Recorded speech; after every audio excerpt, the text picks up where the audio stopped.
the vast, silent expanse of our cosmic neighborhood, something impossible is happening.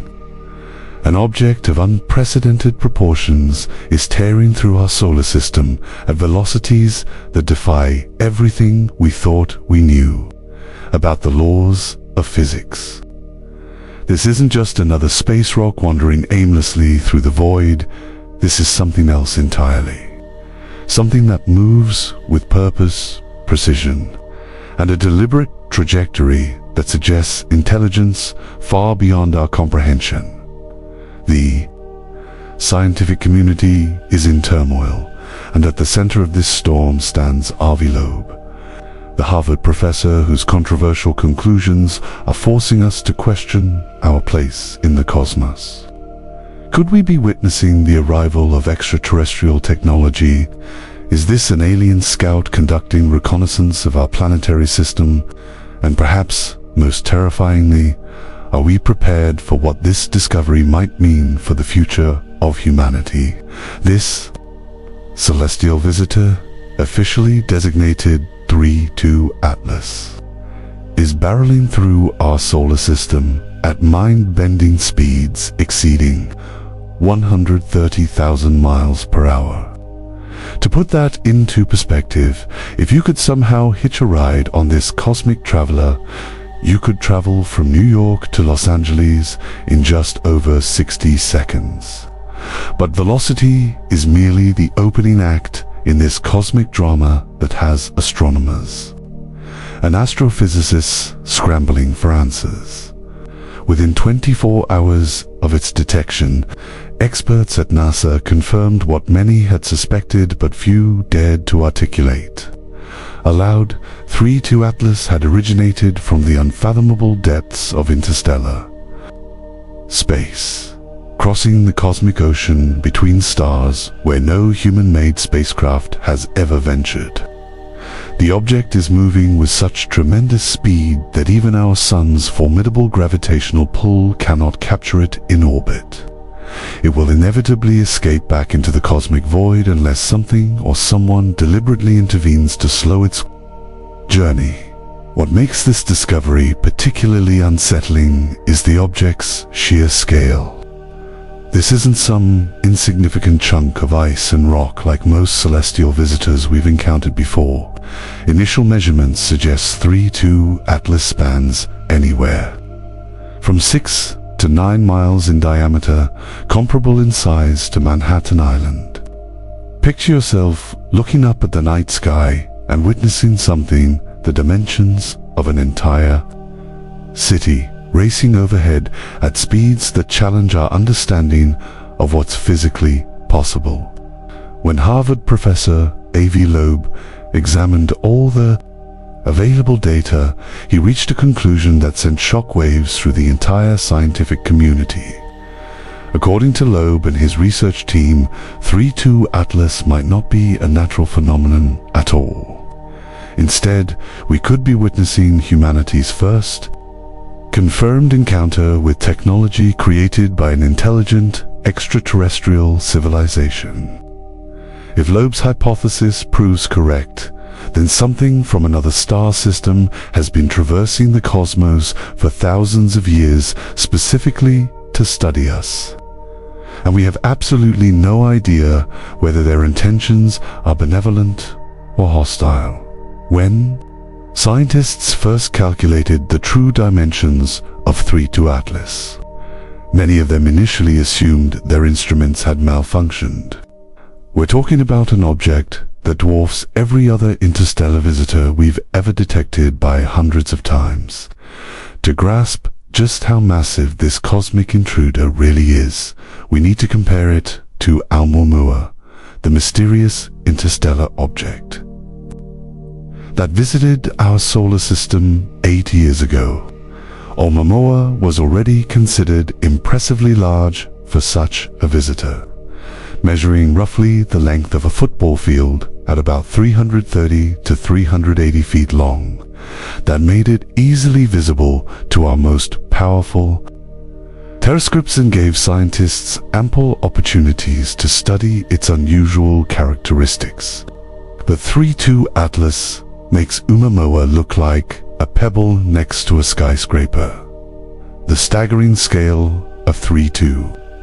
Atlas raises fundamental questions about what we're actually dealing with. Natural processes in space can create some impressively large objects, but launching something the size of a small city across interstellar distances while maintaining its structural integrity for thousands of years requires forces that barely exist in nature. Most chunks of rock and ice that get ejected from their home solar systems are significantly smaller, typically measuring in the hundreds of feet rather than miles. What makes the size even more extraordinary is how it relates to the object's velocity. At 130,000 miles per hour, 3:2 Atlas is moving faster than anything we've ever built or even conceived.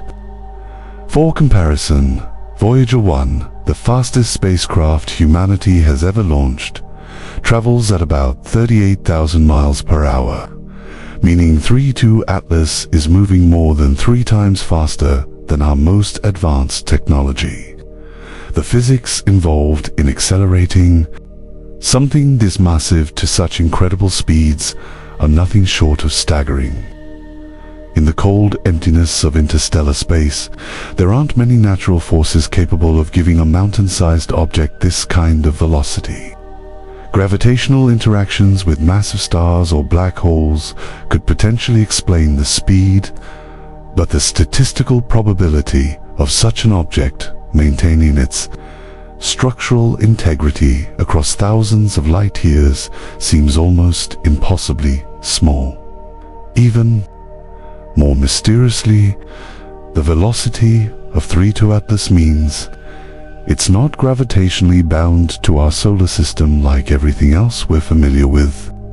Comets and asteroids from our own cosmic neighborhood follow predictable elliptical orbits around the Sun.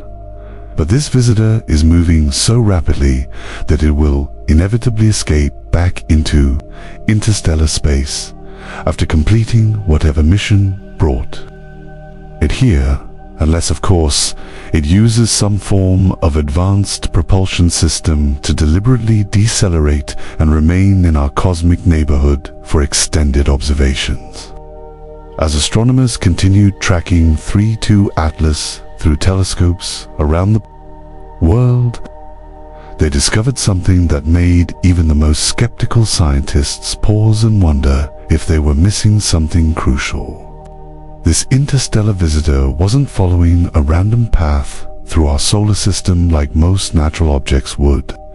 Instead, it was following an almost impossibly perfect trajectory designed to visit as many major planets as possible in the most efficient sequence imaginable.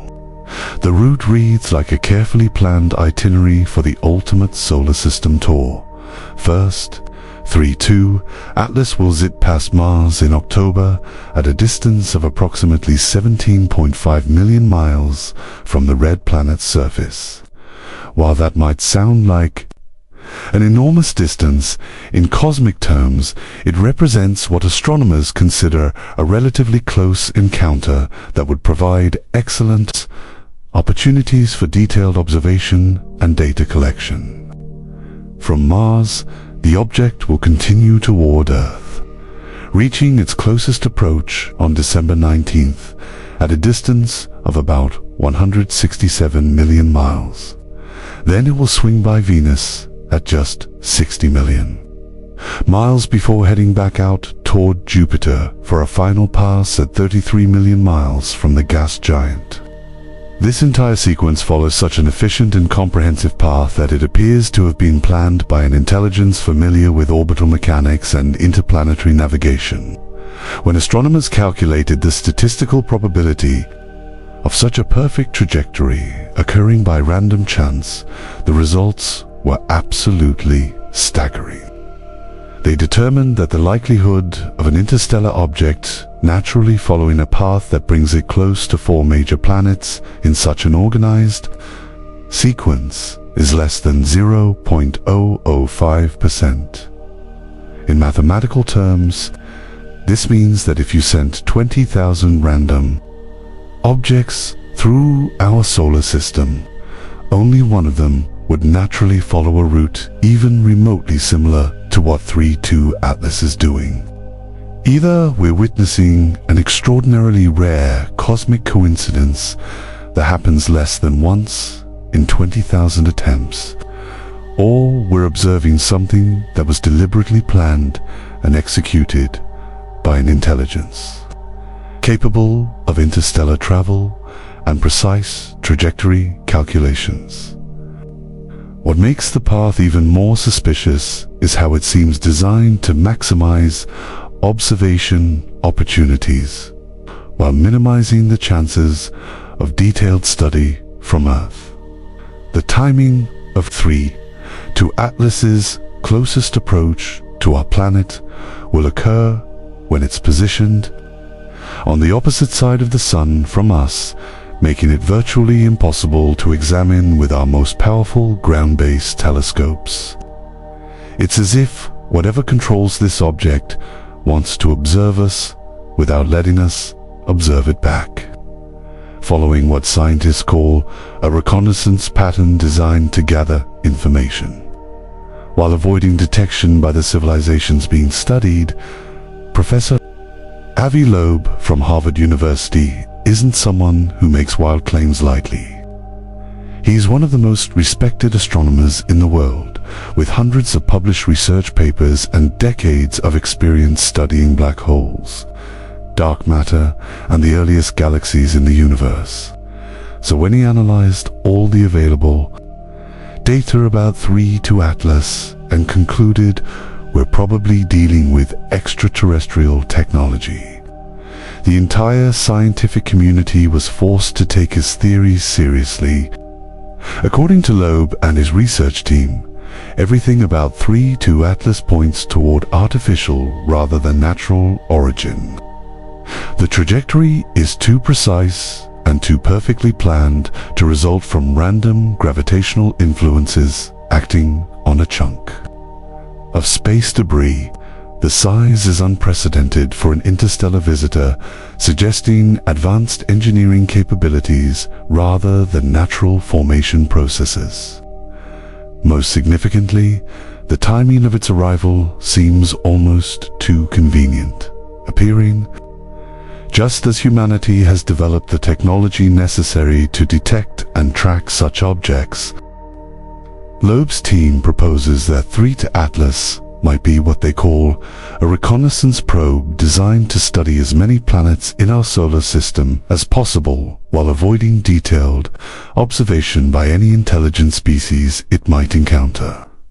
The carefully planned route would allow whatever controls the object to gather comprehensive information about Mars, Earth, Venus, and Jupiter using sensors and instruments far more advanced than anything humans have ever built.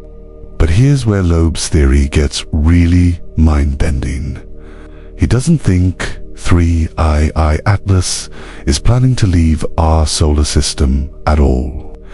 Instead, he believes it might use sophisticated propulsion technology to slow down and enter a stable orbit around our Sun, possibly near Jupiter, where it would be difficult to detect but perfectly positioned to continue long-term surveillance of human civilization and technological development.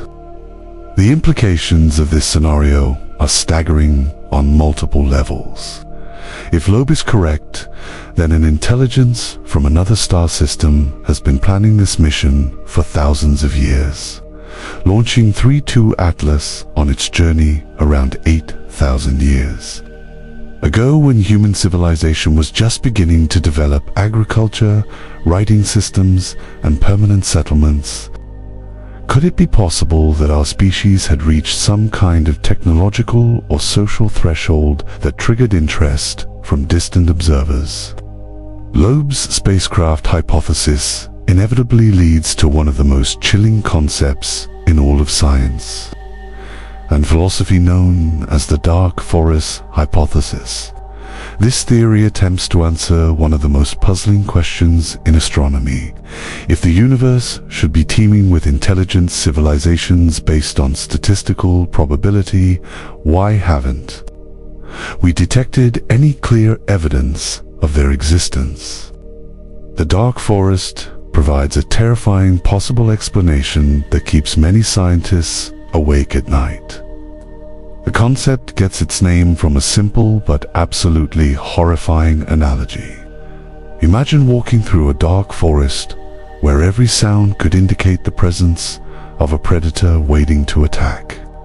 In such an environment, the smartest strategy for survival is to remain as quiet and invisible as possible, because making any noise could attract something bigger, more dangerous, and perfectly willing to eliminate potential threats or competitors. According to the dark forest hypothesis, intelligent civilizations throughout the galaxy face exactly the same dilemma on a cosmic scale. Any species that reveals its presence by broadcasting radio signals, launching visible spacecraft, or otherwise announcing its existence risks being discovered and destroyed by something more technologically advanced and potentially hostile. This creates a universe where every civilization capable of interstellar communication is forced to remain silent and hidden. Not because they're naturally antisocial, but because revealing themselves could result in immediate annihilation. The survival strategy becomes a cosmic game of hide and seek, where the penalty for being found could be the complete extinction of your entire species. Every civilization that reaches technological maturity must make a crucial choice between remaining forever silent and hidden, or risking detection by broadcasting their existence to the stars. Those civilizations that choose to reveal themselves may discover too late that they've attracted the attention of something far more dangerous than they ever imagined. The arrival of 32 Atlas raises deeply disturbing questions about whether humanity has already been discovered by entities operating under dark forest principles. If the object really is a reconnaissance spacecraft, then its creators have clearly mastered interstellar travel, which implies technological capabilities that could easily overwhelm anything humans possess. They would have access not just to advanced propulsion systems, but potentially to weapons and other technologies that could threaten entire worlds.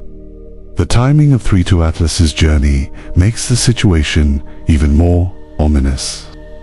The object began traveling toward our solar system approximately 8,000 years ago, which coincides almost exactly with the rapid development of human civilization.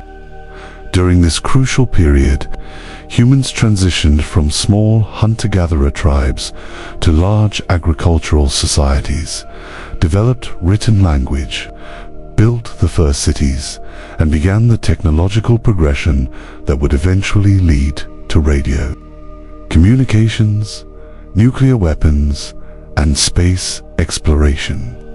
Could it be possible that these dramatic changes in human society had somehow been detected by distant observers, who decided it was time for a closer investigation? If the dark forest hypothesis accurately describes the nature of galactic civilization, then we might be facing first contact with an intelligence that operates according to survival principles we don't understand, with motivations we can't predict, and with capabilities that could determine whether our species continues to exist or gets eliminated as a potential future threat. 8 years before 32 Atlas appeared on astronomical radar, another mysterious visitor had already introduced humanity to the bizarro world of interstellar objects that don't behave according to the laws of physics. The object was named ʻOumuamua, which means messenger from afar, arriving first in Hawaiian, and it immediately challenged every assumption scientists had about natural visitors from other star systems. ʻOumuamua broke every rule that astronomers thought applied to chunks of rock and ice traveling through space. When it passed close to our sun, it should have developed a bright tail of evaporating gas and dust that would have made it visible across vast distances. Instead, it flew past our star without leaving any detectable trace of such activity, behaving unlike any comet or asteroid ever observed by human telescopes. Even more mysteriously, ʻOumuamua demonstrated unexplained acceleration that couldn't be attributed to normal gravitational forces or solar radiation pressure. About 40 days before its discovery, the object had passed dangerously close to the Sun at a distance of just 23 million miles. After this solar encounter, it suddenly gained speed in a way that seemed to violate the basic principles of orbital mechanics, reaching velocities that were significantly faster than could be explained by solar gravity alone. The shape of ʻOumuamua was equally baffling to researchers studying its light reflection patterns. Depending on which measurements and mathematical models were used, the object appeared to be either extremely elongated, like a giant cigar, or unusually flat, like an enormous pancake. Both configurations were completely unlike anything astronomers had ever encountered in their studies of natural celestial bodies, leading some scientists to compare it to artificial structures rather than space debris. Looking back at with the knowledge of 3-2 Atlas's current approach, some disturbing patterns begin to emerge that suggest these two objects might be connected as part of a coordinated exploration program. Both visitors exhibited unusual trajectories that seemed almost too convenient to be the result of random gravitational interactions. Both lack the typical characteristics that scientists expected to see in comets or asteroids originating from interstellar space. Most significantly, both appeared at times when human technology was just advanced enough to detect them, but not sophisticated enough to study them in comprehensive detail. The size difference between these two interstellar visitors tells a particularly intriguing story when considered as part of a potential reconnaissance mission. ʻOumuamua measured roughly the length of a football field, making it an ideal candidate for an advanced scout or preliminary survey probe. It was small enough to avoid easy detection, fast enough to complete its observations quickly, and sophisticated enough to gather basic information about our solar system's planets, and any signs of intelligent life they might contain. 3-2 Atlas, by contrast, is hundreds of times larger and presumably much more capable of extended operations and detailed analysis. If we consider these objects as components of a coordinated first contact protocol, ʻOumuamua might have served as an initial reconnaissance mission, designed to confirm that our solar system contained potentially interesting targets for further study.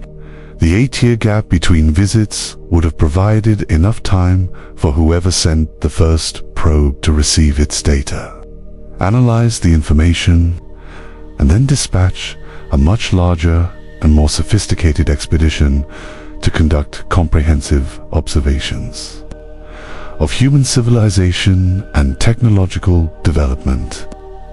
Not everyone in the global astronomy community was ready to start preparing for alien contact based on the evidence surrounding 3-2 Atlas.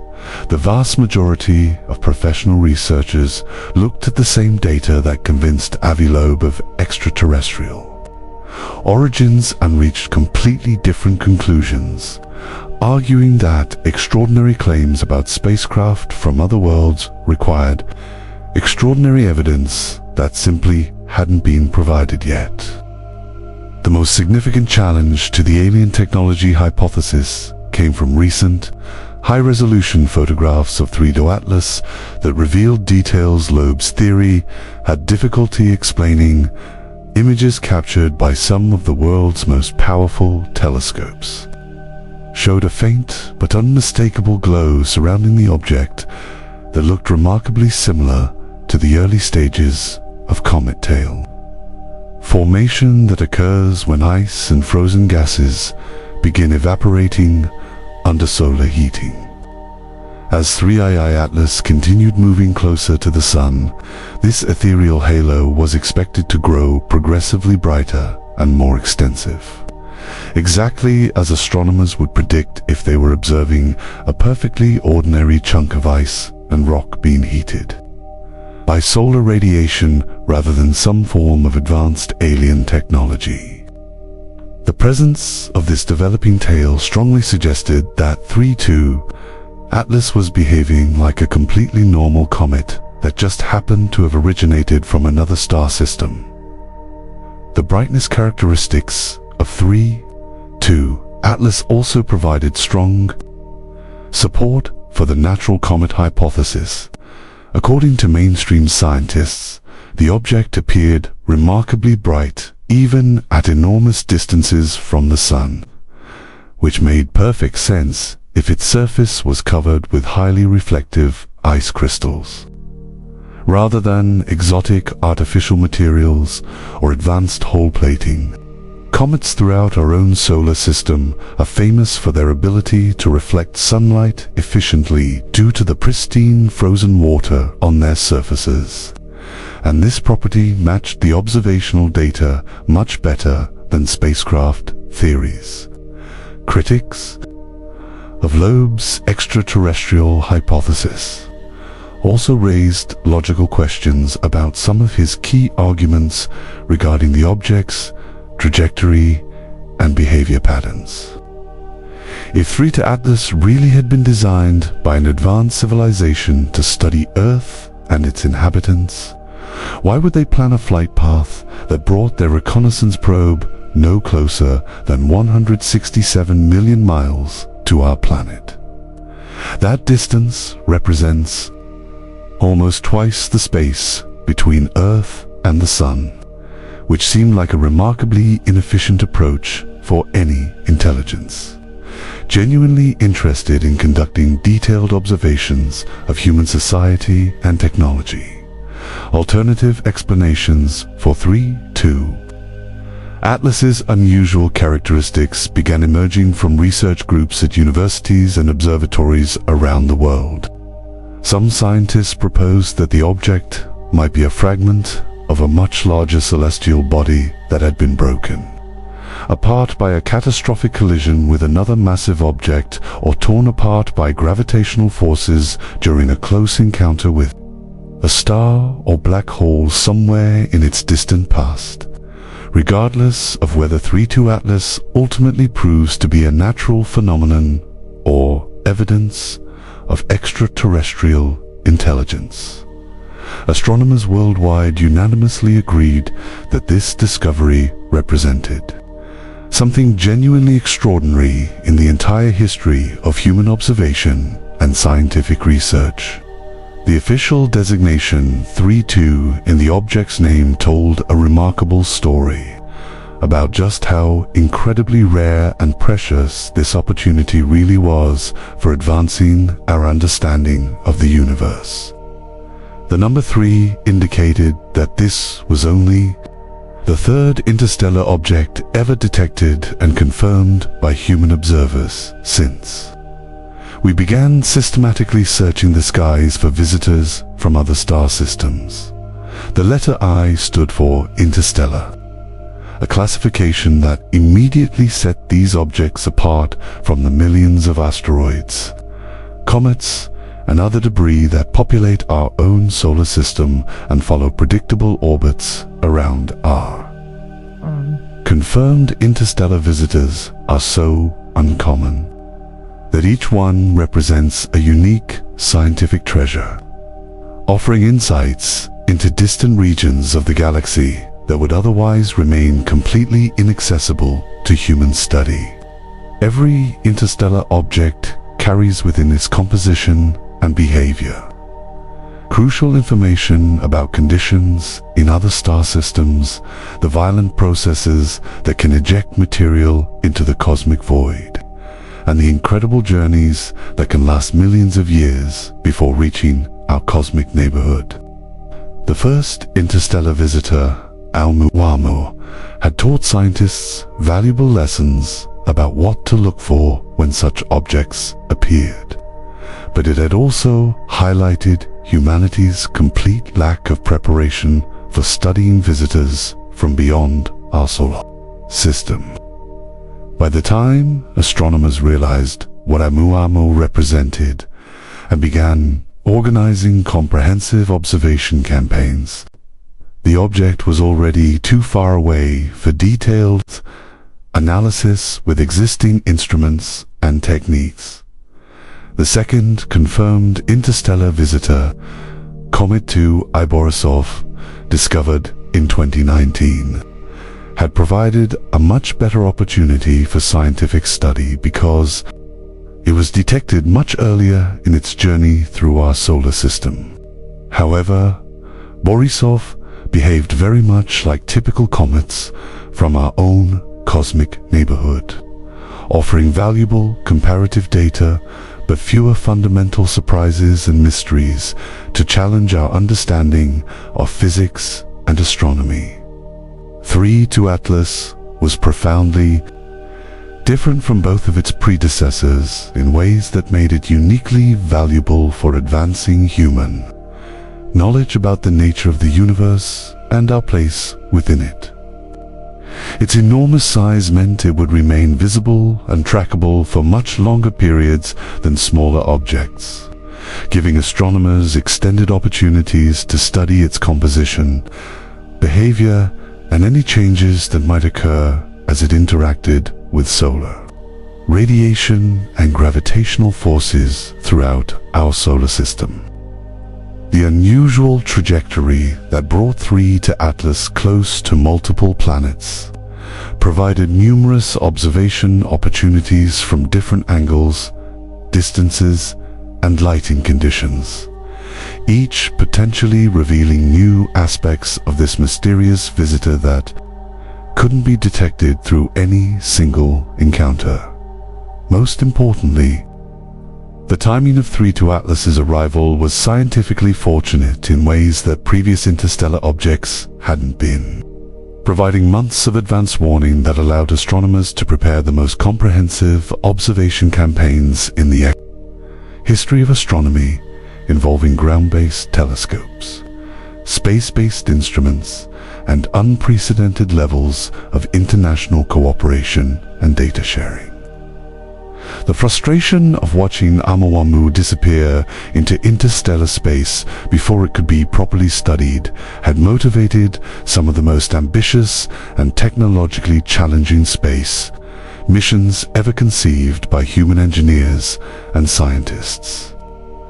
These projects represented humanity's determination never again to be caught unprepared by mysterious visitors from other star systems, whether they turned out to be natural phenomena or evidence of extraterrestrial intelligence.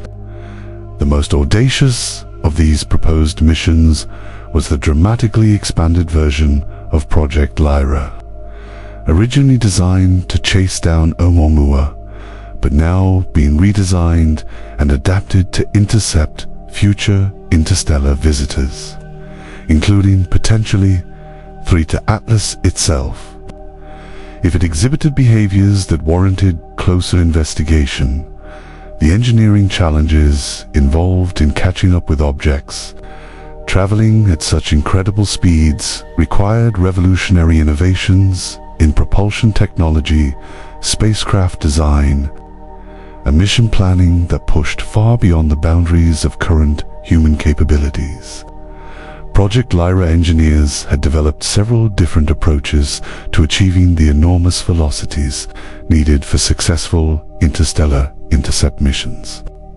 The most promising strategy involved using gravitational assistance from multiple planets in carefully timed sequence, essentially transforming our entire solar system into a massive cosmic pinball machine where spacecraft could gain tremendous speed at each planetary encounter through precisely calculated trajectory adjustments.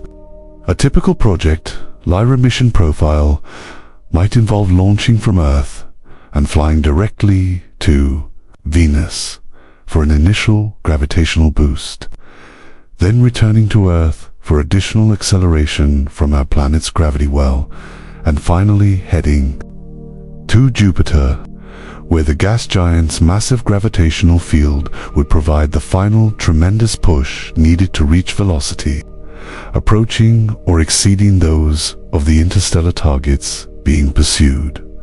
These complex gravitational slingshot maneuvers had been used successfully for decades in planetary exploration missions throughout our solar system, but applying them to interstellar pursuit scenarios required precision, timing, and trajectory calculations that had never been attempted before in the history of spaceflight. The spacecraft would need to arrive at each planet at exactly the right moment and approach angle to receive maximum acceleration while avoiding catastrophic collision with planetary atmospheres, radiation belts, or natural satellites.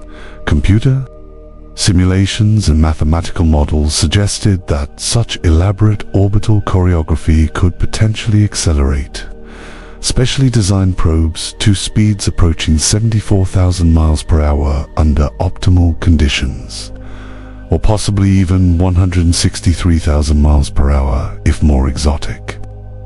Mission profiles involving close solar approaches were implemented successfully. The European Space Agency was pursuing a fundamentally different strategic approach with their Comet Interceptor mission scheduled for launch in 2029.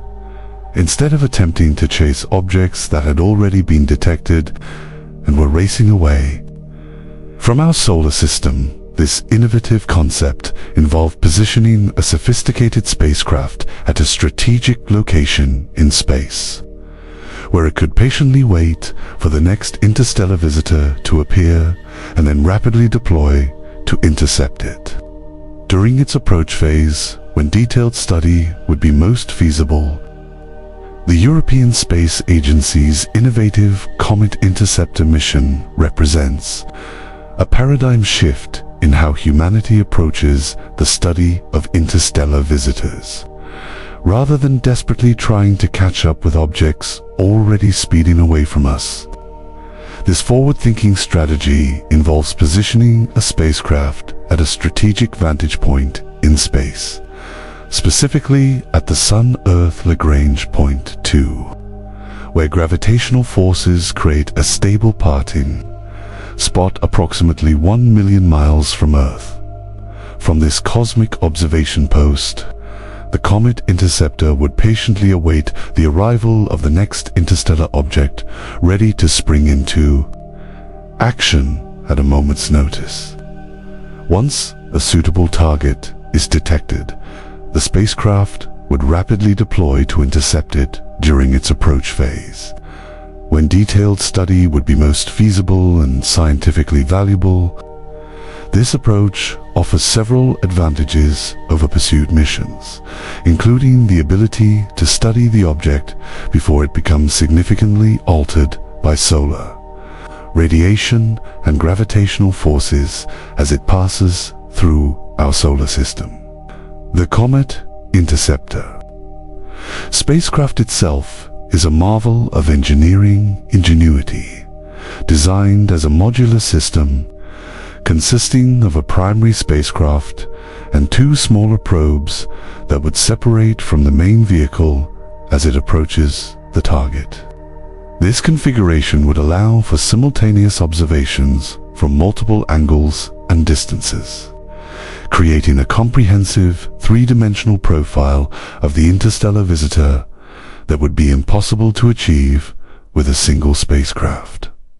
The primary spacecraft would perform a flyby at a relatively safe distance, collecting broad data about the object's overall characteristics, while the two smaller probes would venture closer, potentially even making contact with or landing on the object if conditions permitted. This multi-pronged approach would provide scientists with unprecedented insights into the composition, structure, and origin of interstellar objects, potentially answering fundamental questions about the formation and evolution of planetary systems. Throughout our galaxy, what makes the comet interceptor particularly exciting in the context of 3-2 Atlas is that it could potentially be redirected to study this extraordinary object if mission planners determine that its scientific value warrants such a change in plans. The spacecraft's flexible design and strategic positioning would allow it to alter its trajectory to intercept 3-2 Atlas. If the object exhibits behaviors or characteristics that make it a priority target for closer investigation, this adaptability represents a significant advancement over previous space missions, which were typically designed with a single, specific target in mind and lacked the capability to respond to unexpected discoveries or opportunities. The ability to pivot quickly to study an object as potentially revolutionary as 3-2 Atlas could prove invaluable in advancing our understanding of these cosmic visitors and their implications for humanity's place in the universe. Meanwhile, as space agencies around the world race to develop missions capable of studying interstellar objects up close, astronomers on Earth were working tirelessly to extract every possible bit of information from 3-2 Atlas using existing telescopes and instruments.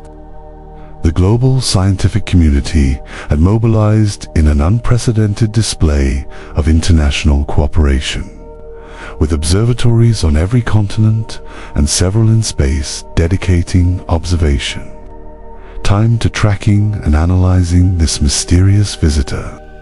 This coordinated effort represented humanity's best attempt to understand 3-2 Atlas before it disappeared back into the cosmic void, potentially taking its secrets with it forever.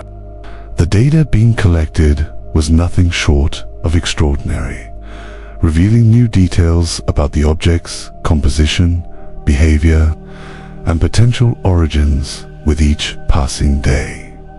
One of the most fascinating aspects of the ongoing observation campaign was how different types of telescopes were contributing unique pieces to the puzzle.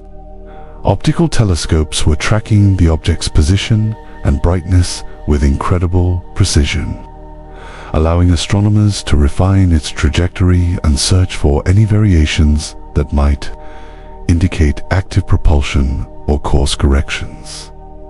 Radio telescopes were scanning for any artificial signals that might emanate from the object, searching for evidence of communication systems or other technological signatures. Infrared instruments were measuring the object's thermal characteristics, providing insights into its composition and whether it was generating heat internally, a potential indicator of artificial origin. X-ray and gamma-ray observatories were monitoring for high-energy emissions that might accompany advanced propulsion systems or other exotic technologies. Each wavelength of the electromagnetic spectrum was revealing different facets of this cosmic enigma, slowly building a more complete picture of what 3-2 Atlas might actually be. The spectroscopic analysis of 3-2 Atlas's reflected light had yielded particularly intriguing results. By breaking down the object's light into its component wavelengths, astronomers could identify the specific materials present on its surface Initial findings showed an unusual combination of elements that didn't match typical cometary or asteroidal compositions. There were signatures of metals that shouldn't naturally occur in the proportions detected, as well as organic compounds that were more complex than what would be expected from a simple chunk of space rock.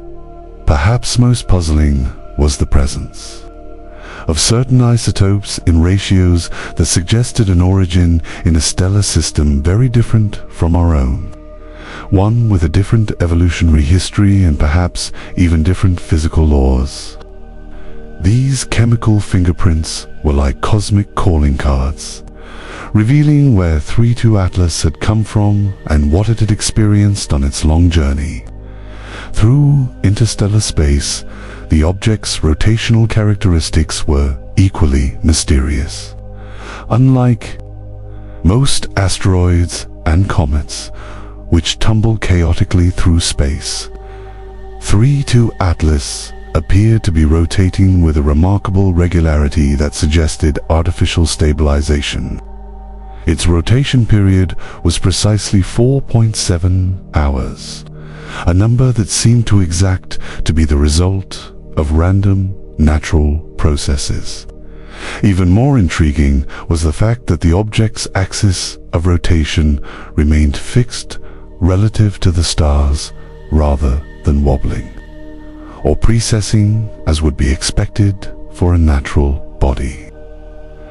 This precision in orientation suggested some form of attitude control system, technology that would be unnecessary for a simple space rock but essential for a spacecraft designed to maintain a specific orientation for observation or communication purposes. The regularity of this rotation was so precise that some astronomers had begun using 3-2 Atlas as a cosmic timekeeper, comparing its predictable spin to the atomic clocks that regulate our most precise timekeeping systems on Earth. As 3-2 Atlas continued its journey through our solar system, it passed through regions of space that provided unique opportunities for scientific observation. When it crossed the orbital plane of Jupiter, the giant planet's powerful magnetic field interacted with the object in ways that revealed additional details about its composition and electrical properties. The interaction produced detectable disturbances in Jupiter's magnetosphere that were being monitored by instruments both on the planet itself and on several of its moons. These measurements suggested that 3-2 Atlas was either unusually conductive or contained materials with magnetic properties that didn't match typical space debris. Similar interactions occurred as the object passed near other planets, each encounter providing new data points that helped astronomers refine their understanding of this extraordinary visitor. Perhaps the most exciting development in the ongoing study of 3-2 Atlas was the deployment of a new generation of adaptive optics systems on ground-based telescopes.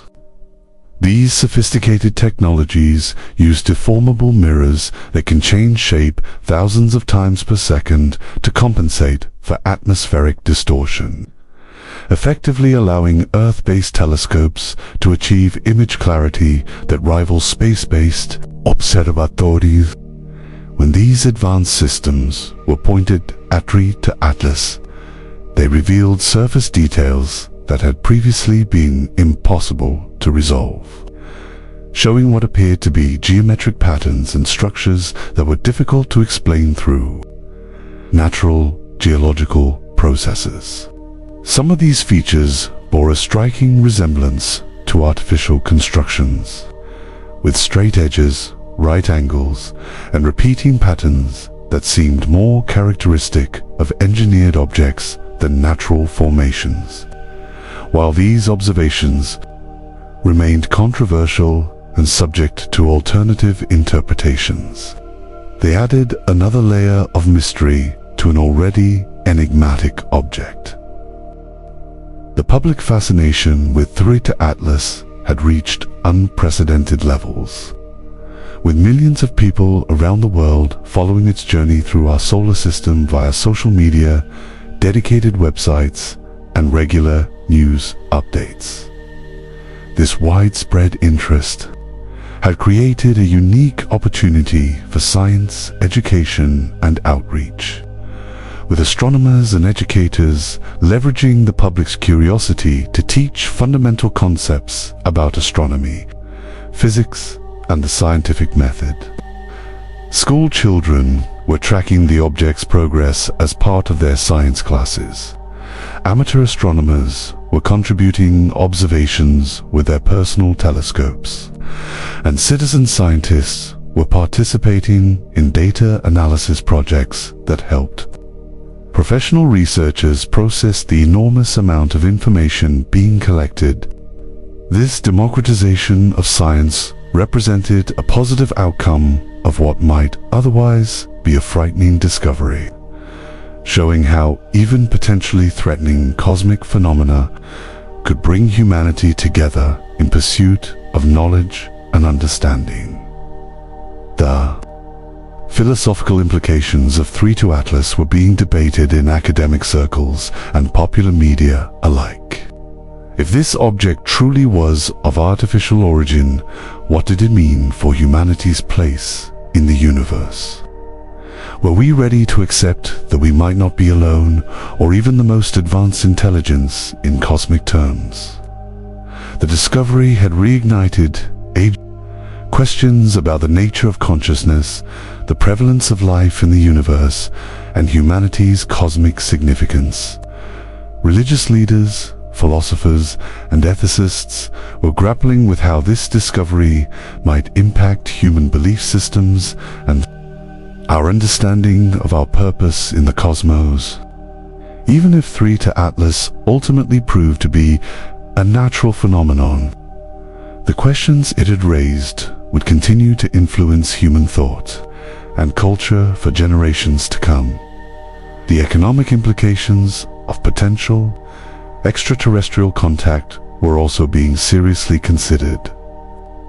Governments and corporations were beginning to explore how this discovery might impact various industries, from telecommunications and aerospace to defense and energy. The possibility of advanced alien technology had sparked both excitement and concern, with some seeing opportunities for technological advancement and others worrying about potential disruptions to existing economic systems. Investment in space-related technologies had surged, with venture capitalists funding startups focused on everything from advanced propulsion systems to extraterrestrial mining operations. Even the entertainment industry had capitalized on the public's fascination with 3 Atlas, producing documentaries, films, and television series that explored various scenarios of contact with extraterrestrial intelligence, national security. Agencies around the world were closely monitoring the situation, developing contingency plans for various scenarios that might unfold as 3 Atlas continued its journey through our solar system. While the object had not exhibited any overtly hostile behavior, its potential capabilities and unknown origins warranted careful consideration from a defense perspective. Military planners were updating protocols for responding to potential extraterrestrial threats, while intelligence agencies were working to determine whether 3 Atlas might be connected to any previously unexplained phenomena or incidents. The discovery had also prompted renewed discussions about international cooperation in planetary defense, with calls for a unified global response to any potential threats from beyond our atmosphere. The scientific community had established a special task force to coordinate research efforts related to 3 Atlas, bringing together experts from diverse fields including astronomy, physics, chemistry, biology, and engineering. This interdisciplinary approach was essential for tackling the complex questions raised by this extraordinary object, as no single discipline could provide all the answers needed to understand its true nature and implications. The task force was working around the clock, analyzing new data as it became available and developing new theoretical frameworks to explain the object's unusual characteristics. Their findings were being shared through rapid publication channels, ensuring that the global scientific community could benefit from each new discovery and build upon the work of colleagues around the world. As 3-2 Atlas approached its closest point to Earth, the intensity of observation efforts reached a fever pitch. Astronomers were working in shifts to maintain continuous coverage of the object, missing any crucial observations that might reveal its true nature. The coming weeks would be critical for data collection, as the object's proximity would allow for more detailed observations than had been possible at greater distances. At the same time, there was a sense of urgency, as everyone involved knew that this opportunity would be fleeting. Once 3-I Atlas passed its closest approach and began moving away from Earth, it would become increasingly difficult to study, eventually disappearing back into the depths of interstellar space from which it came. The scientific community was determined to make the most of this extraordinary opportunity, knowing that whatever they learned in the coming weeks could fundamentally change our understanding of the universe and our place within it. *AS3 Atlas continued its mesmerizing journey through our cosmic backyard. The astronomical community was witnessing something that would rewrite textbooks and challenge our most fundamental understanding of the universe. The object's closest approach to Earth, scheduled for December 19th, promised to be a watershed moment in human history. A day when we might finally get the clearest view yet of this enigmatic visitor from beyond our stellar neighborhood. But even as telescopes around the world trained their lenses on this cosmic anomaly, a storm of controversy was brewing within the scientific community, pitting traditional astronomers against those willing to entertain more extraordinary explanations. For what we were observing, the debate over 3-2 Atlas's true nature had reached a fever pitch, with conferences, academic journals, and even social media platforms becoming battlegrounds for competing theories.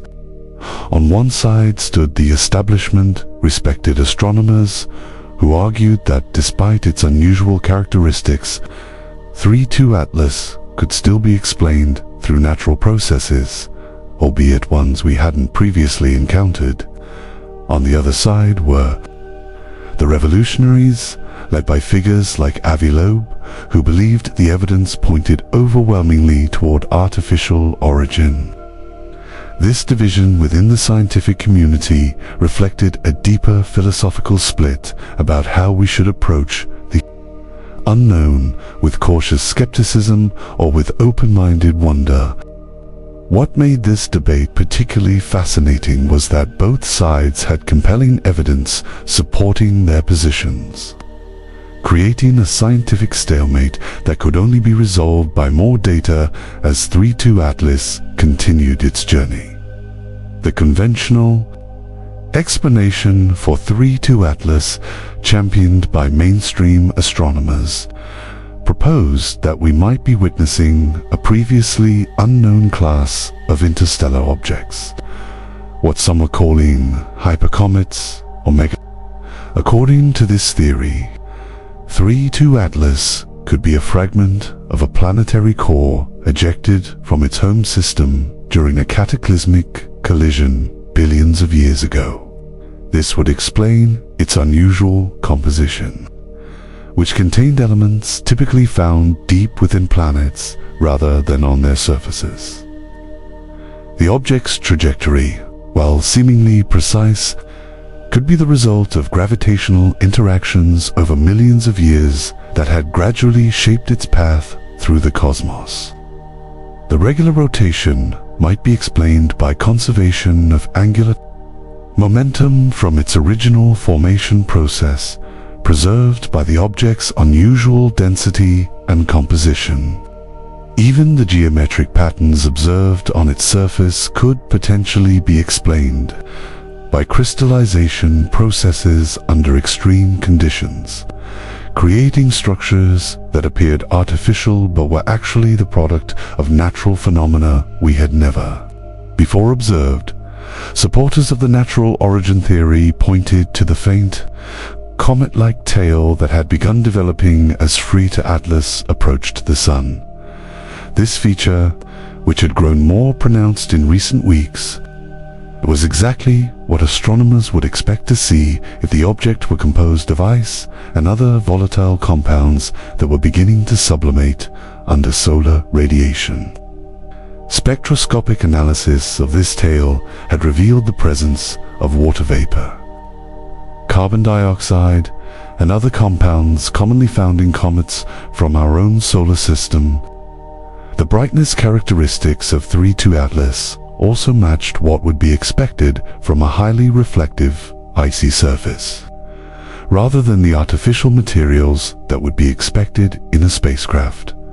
Perhaps most compellingly, the object had exhibited no signs of propulsion, communication, or other behaviors that would definitively indicate artificial origin. For many astronomers, the simplest explanation remained the most likely: that 3-2 Atlas was an unusual but natural visitor from another star system. The artificial origin hypothesis, however, had gained significant traction as more unusual characteristics of 3-2 Atlas came to light. Proponents of this theory pointed to several features that seemed difficult to explain through natural processes alone. The object's trajectory, which brought it close to 4 major planets in a sequence that maximized observation opportunities while minimizing detection risk, appeared too precise to be the result of random gravitational interactions. The perfect regularity of its rotation, which remained constant despite gravitational influences from nearby planets, suggested some form of active stabilization. The geometric patterns on its surface, which included what appeared to be rectangular panels and circular structures arranged in deliberate configurations, bore striking resemblance to artificial constructs rather than natural formations. Perhaps most intriguingly, detailed analysis of 3-2 Atlas's light curve had revealed something: extraordinary periodic variations in brightness that occurred at precise intervals, suggesting the presence of reflective surfaces that were being deliberately oriented toward the Sun. These brightness variations occurred in a complex pattern that some researchers had interpreted as a form of communication, like a cosmic lighthouse beacon transmitting information to unknown recipients. The mathematical regularity of these patterns was such that the probability of them occurring through natural processes was astronomically low.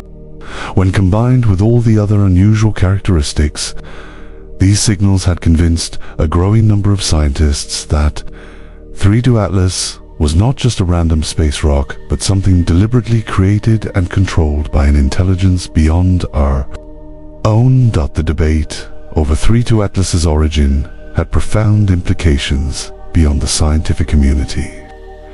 If this object truly was of artificial origin, it would represent one of the most significant discoveries in human history, confirmation that we are not alone in the universe. This realization would fundamentally change our understanding of our place in the cosmos and raise urgent questions about the nature of our cosmic neighbors. Were they benevolent observers studying our development? Were they potential threats assessing humanity as a competitor? Or were they something entirely beyond our comprehension, with motivations and capabilities that we couldn't even begin to imagine? The answers to these questions could reshape human civilization in ways we could barely predict, affecting everything from religion and philosophy to politics and technology as the scientific debate raged on. 3-2 Atlas continued its inexorable journey through our solar system, seemingly indifferent to the controversy it had sparked on Earth. The object had now passed Mars, where it had provided a spectacular show for the fleet of robotic explorers humanity had positioned on the red planet's surface and in its orbit. The Mars rovers, equipped with cameras and instruments designed to study Martian geology, had been repurposed to observe 3-2 Atlas as it streaked past at a distance of 17.5 million miles. The images they captured were breathtaking, a glowing object moving against the backdrop of stars, its surface features visible in unprecedented detail thanks to Mars's thin atmosphere. These observations had revealed new details about the object's surface, including what appeared to be large panels that might be solar collectors or communication arrays, further fueling speculation about artificial origin. The Mars orbiters had also contributed valuable data using their specialized instruments to analyze 3-2 Atlas's composition and behavior. The Mars Reconnaissance Orbiter's spectrometer had detected unusual energy emissions coming from the object, which didn't match the thermal signature expected from a natural body heated by solar radiation.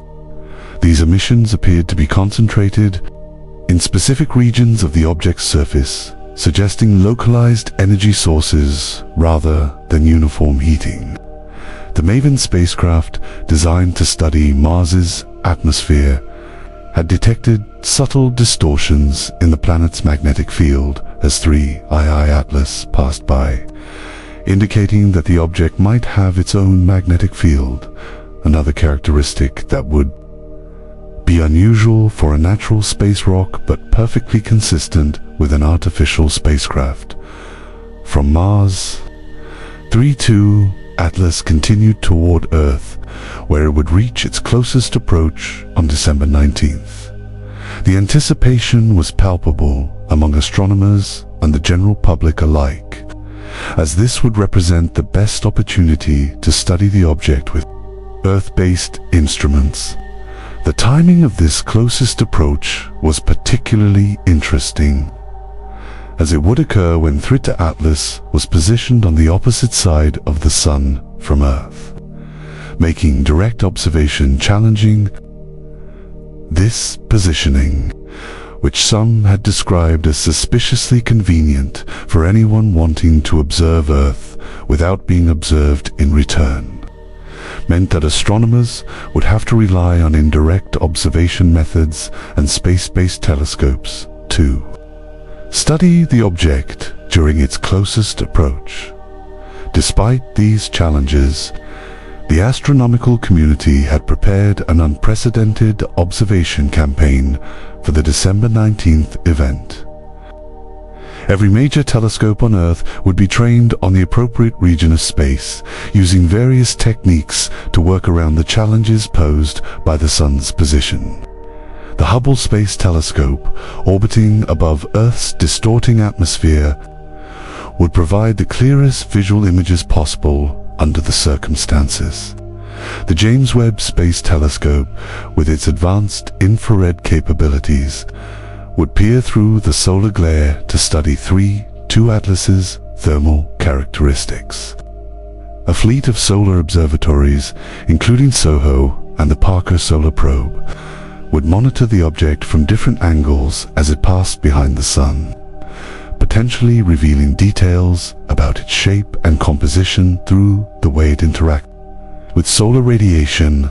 The December 19th's closest approach would also be a critical moment for testing the artificial origin hypothesis. If 3-2 Atlas was indeed a spacecraft designed to observe Earth, this would be its prime opportunity to do so. Astronomers would be watching for any changes in the object's behavior or characteristics that might indicate it was actively observing our planet. This could include alterations in its rotation, deployment of instruments or antennas, or changes in its energy emissions.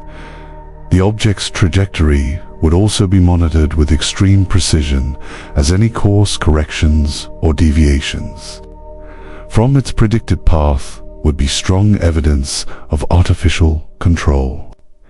Even the absence of such changes would be significant, as it might indicate either that the object was natural or that its controllers were being exceptionally careful to avoid detection.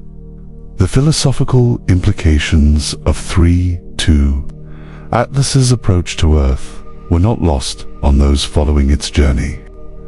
This object, whatever its true nature, had traveled across interstellar distances for thousands of years, arriving at our solar system at precisely the moment when humanity had developed the technology to detect and study it.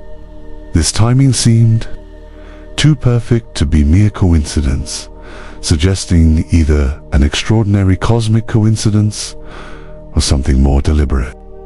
If 3-2 Atlas was artificial, had its journey been timed to coincide with humanity's technological awakening?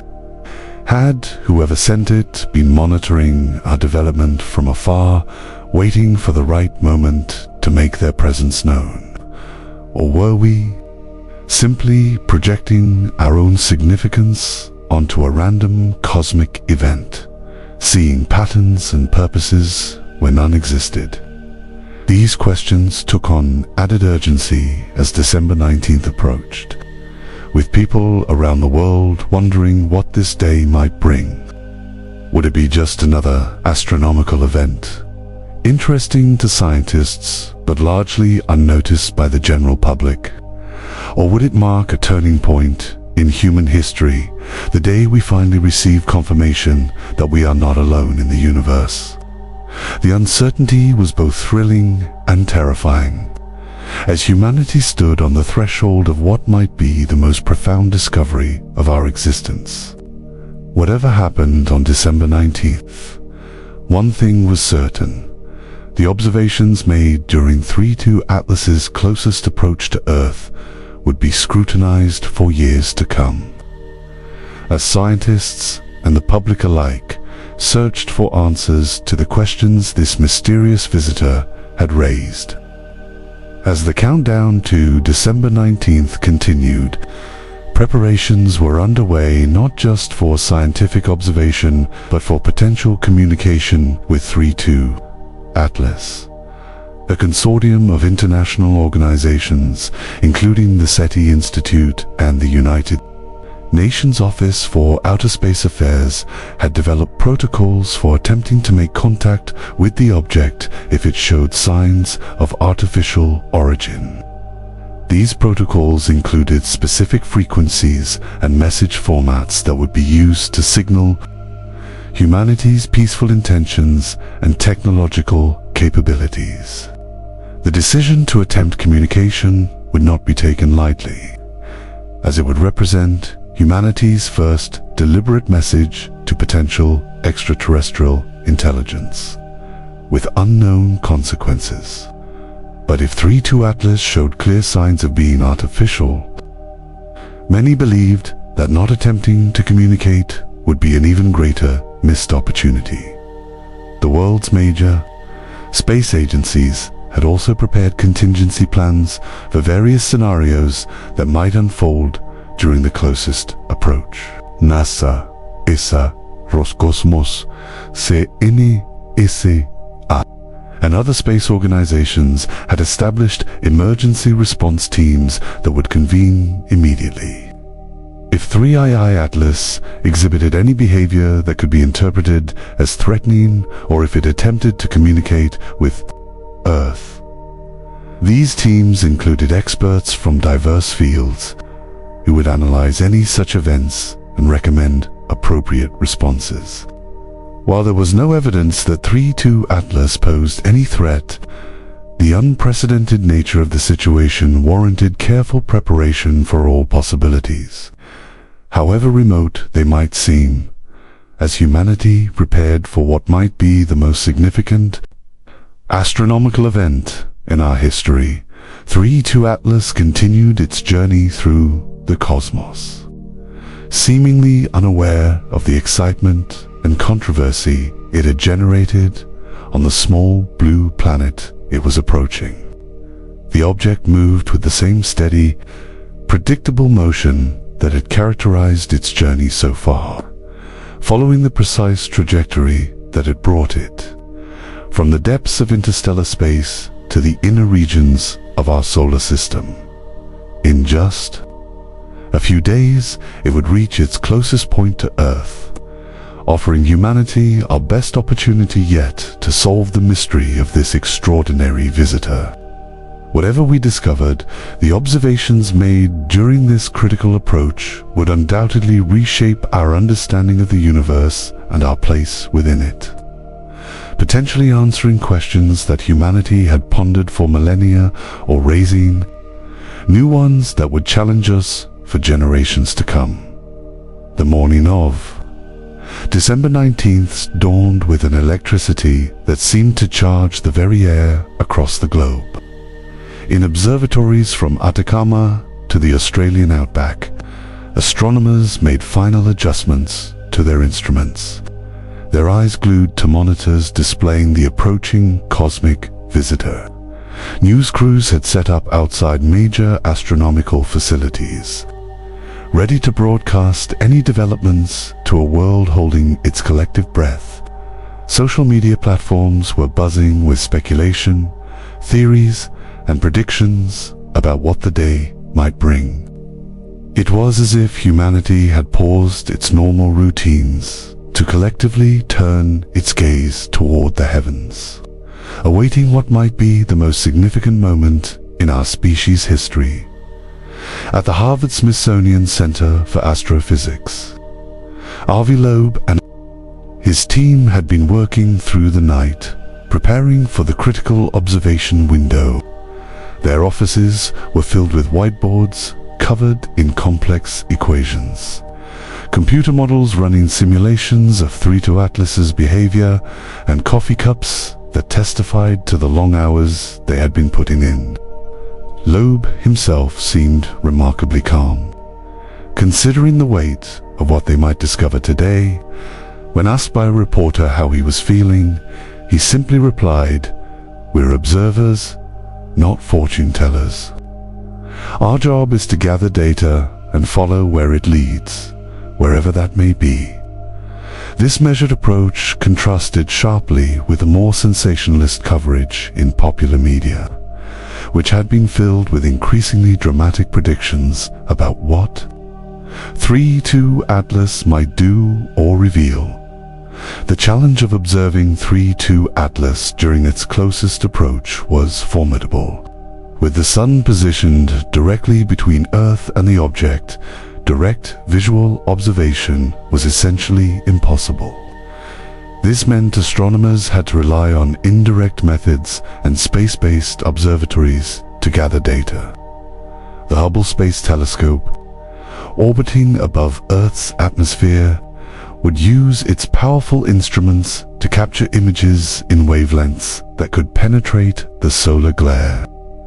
The James Webb Space Telescope, positioned at the L2 Lagrange point, would use its infrared capabilities to detect thermal emissions from 3II Atlas, potentially revealing details about its composition and energy output. Perhaps most importantly, a fleet of solar observatories positioned at various points around the sun would work together to create a comprehensive picture of the object as it passed behind our star. The coordination required for this observation campaign was unprecedented in the history of astronomy. Scientists from different countries, institutions, and disciplines had to work together seamlessly, sharing data in real time and adjusting their observation strategies based on new information. As it became available, the logistical challenges were enormous, involving precise timing, complex calculations, and the management of enormous amounts of data. But the scientific community had risen to the occasion, driven by the recognition that this was a once-in-a-lifetime opportunity, perhaps a once-in-a-species opportunity, to study an object that might fundamentally change our understanding of the universe. As the critical moment approached, a hush fell over observatories and control rooms around the world. The first images from space-based telescopes began to appear on screens, showing 3II Atlas as it began its passage behind the Sun. These initial images were tantalizing but inconclusive, revealing a glowing object with some surface details visible, but nothing definitive that could settle the debate over its origin. The tension was palpable as astronomers waited for more detailed data to come in, knowing that the next few hours would be crucial for understanding this mysterious visitor. The first breakthrough came from the Parker Solar Probe, NASA's spacecraft, that had been positioned to observe 3II Atlas from a unique vantage point, just a few million miles from the Sun's surface. As 3II Atlas passed between the probe and the Sun, it created a silhouette that revealed its shape with unprecedented clarity. The image that appeared on screens in control rooms showed something that left even the most skeptical astronomers speechless.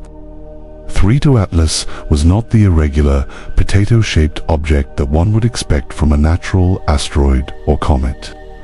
Instead, it had a clearly defined geometric shape, a cylindrical structure with what appeared to be panels or arrays extending from its sides, arranged in a pattern that seemed deliberate rather than random. This image was the smoking gun that proponents of the artificial origin hypothesis had been waiting for. The object's shape was so clearly artificial that it was difficult to imagine any natural process that could produce such a form.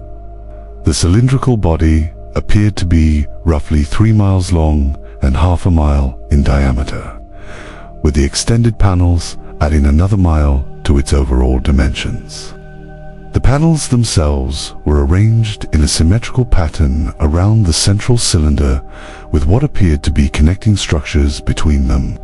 The entire object had a metallic sheen that reflected sunlight in a way that suggested artificial materials rather than natural rock or ice. As this image spread through the astronomical community, the debate over 3II Atlas's origin effectively ended. Even the most skeptical astronomers had to concede that what they were seeing was not a natural object. The implications of this realization were staggering. Humanity was looking at clear evidence of extraterrestrial technology, an artifact created by an intelligence from beyond our solar system. The feeling in control rooms around the world was one of awe mixed with a growing sense of apprehension. We had our answer to the question, are we alone? But that answer had opened up 1,000 new questions, many of them deeply unsettling. The observations continued as 3II Atlas made its passage behind the Sun, with each new piece of data adding to our understanding of this extraordinary object. The Solar and Heliospheric Observatory, SOHO, positioned at the L1 Lagrange point, between between Earth and the Sun, detected energy emissions from 3-2 Atlas that were inconsistent with passive reflection of sunlight. These emissions appear to be concentrated in specific regions of the object, particularly at the ends of the cylindrical body and at the junctions between the central structure and the extended panels. The pattern of these emissions suggested active systems rather than random thermal processes, further supporting the conclusion that 3-2 Atlas was an artificial construct. Perhaps most intriguingly, the Solar Dynamics Observatory, SDO, which observes the Sun in multiple wavelengths, detected what appeared to be a narrow beam of energy emanating from 3-2 Atlas toward Earth. This beam was not visible in optical wavelengths, but showed up clearly in certain radio frequencies, suggesting it might be some form of communication or scanning signal. The beam was highly focused and directed precisely toward Earth, leaving little doubt that it was deliberate rather than random. The discovery of this signal sent a wave of excitement through the scientific community. If 3-2 Atlas was actively transmitting toward Earth, it might be attempting to communicate. The detection of this signal triggered the implementation of the communication protocols that had been prepared for this scenario. A team of experts from the SETI Institute, working in coordination with international space agencies, began analyzing the signal to determine its characteristics and potential content. Initial analysis revealed that the signal was not a simple carrier wave but contained complex modulation patterns that suggested encoded information. The signal was transmitting in a narrow frequency band around 1.42 GHz. The so-called water hole frequency that many astronomers had predicted would be a logical choice for interstellar communication due to its proximity to the natural emission frequencies of hydrogen and hydroxyl, the components of water.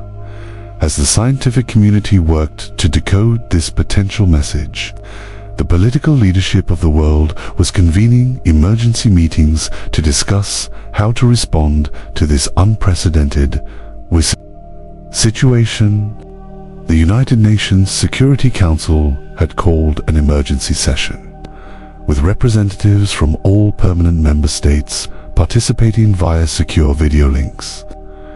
The discussion was tense as the implications of confirmed contact with an extraterrestrial intelligence were enormous and potentially destabilizing. Questions of who should respond to any message, what that response should contain, and how to manage the dissemination of information to the public were all hotly debated. Meanwhile, the public was becoming increasingly aware that something extraordinary was happening. Despite official attempts to control the flow of information, details of the observations were leaking out through social media and unofficial channels. The image of 3-2 Atlas silhouetted against the Sun had already been shared millions of times, sparking intense speculation and debate. Hashtags related to the mysterious visitor were trending globally, and online forums were filled with amateur analysis and theories.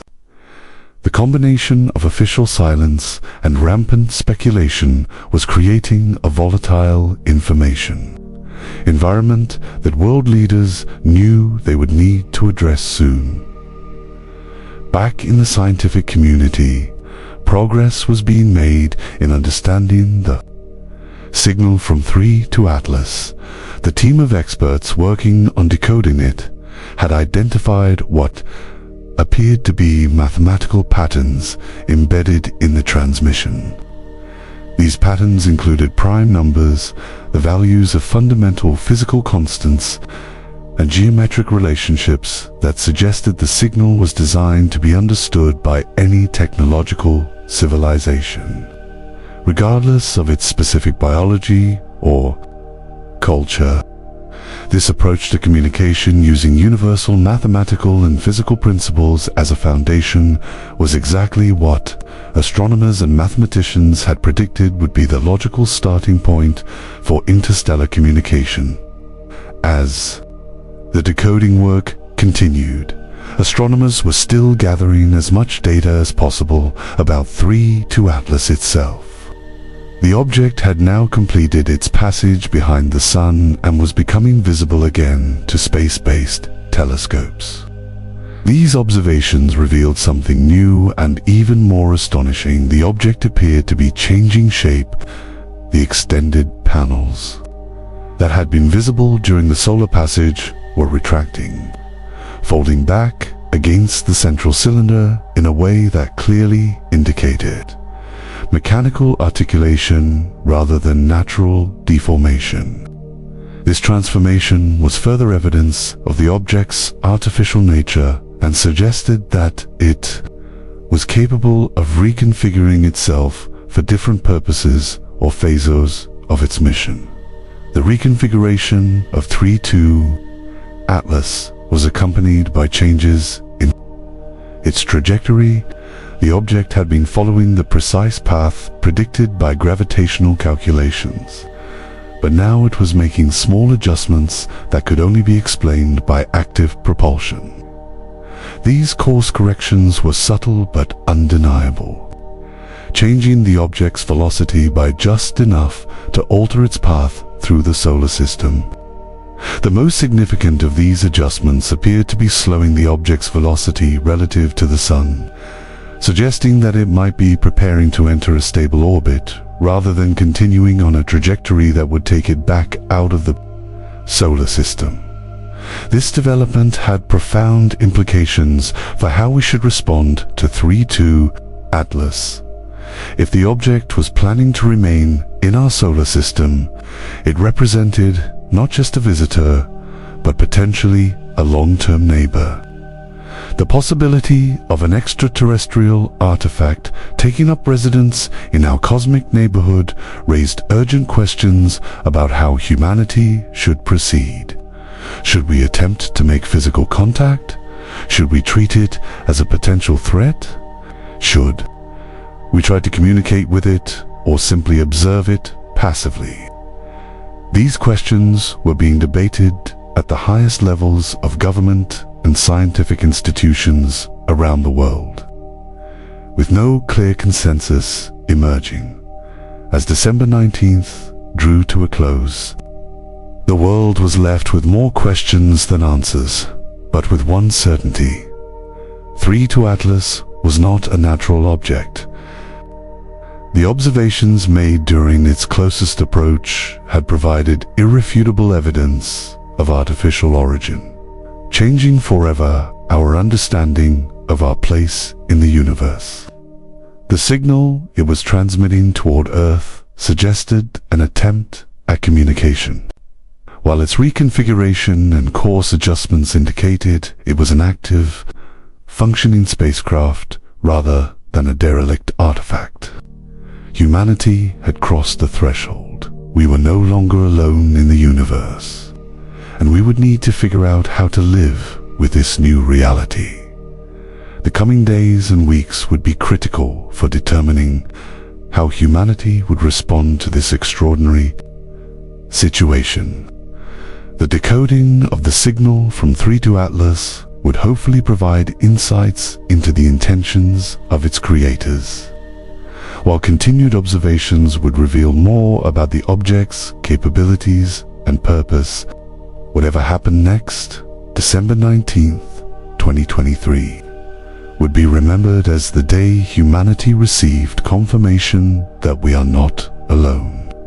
A day that marked the beginning of a new chapter in our species' history, one that would take us in directions we could barely imagine.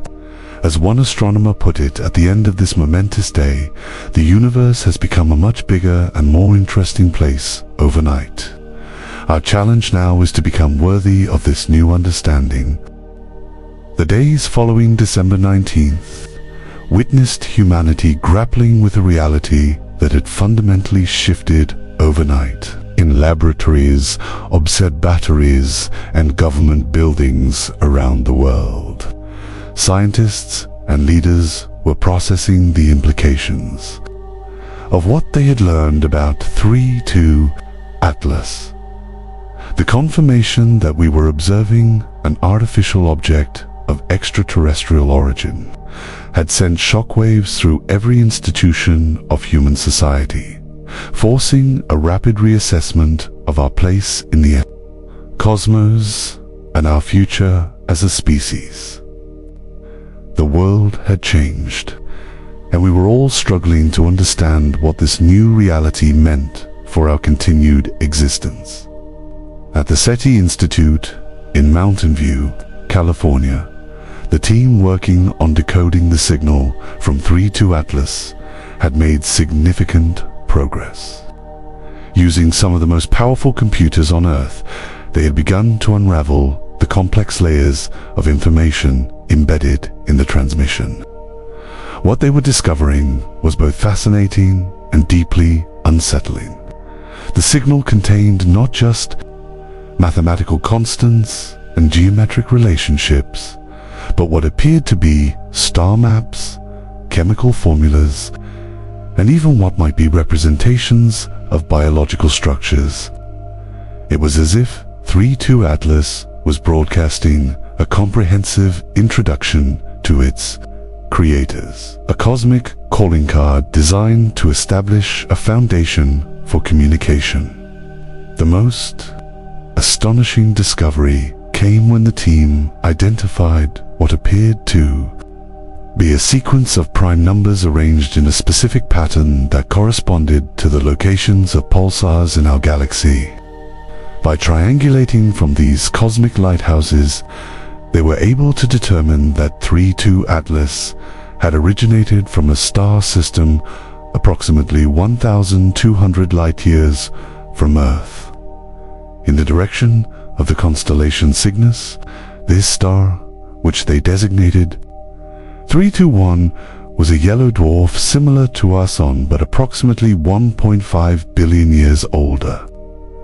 The implications of this discovery were staggering. Not only did we have confirmation of extraterrestrial intelligence, but we now knew where they came from and that their civilization had emerged significantly earlier than our own. The star map contained in the signal revealed even more intriguing information. It showed not just the location of 321, but also what appeared to be a network of other star systems connected by lines that might represent trade routes, communication channels, or spheres of influence.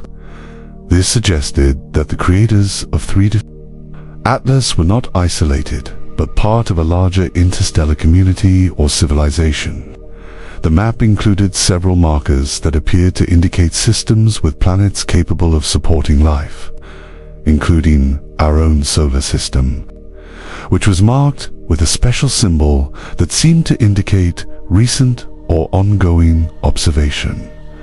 Perhaps most remarkably, the signal contained what appeared to be a timeline of the creator's civilization, stretching back over 1 million years. This timeline showed periods of technological development, expansion into space, and what might be major historical events or achievements. The most recent entries on this timeline showed the development of interstellar travel technology and the beginning of what appeared to be a systematic exploration of nearby star systems, including our own. The fact that this exploration had begun thousands of years ago, when human civilization was still in its infancy, suggested that the creators of 3-2 Atlas had been aware of our existence for a very long time. As this information was being decoded, the United Nations was convening an emergency special session to address the global implications of the 3-2 Atlas discovery.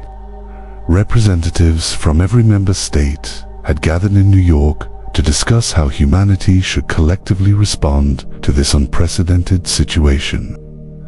The atmosphere was tense, as the implications of confirmed contact with an extraterrestrial civilization were enormous and potentially destabilizing to existing geopolitical structures. Questions of who should speak for humanity, what our response should be, and how to manage the dissemination of this world-changing information were all hotly debated. The United States, as a nation where the signal was first decoded and where many of the world's leading astronomical institutions were located, had taken a leading role in coordinating the international response.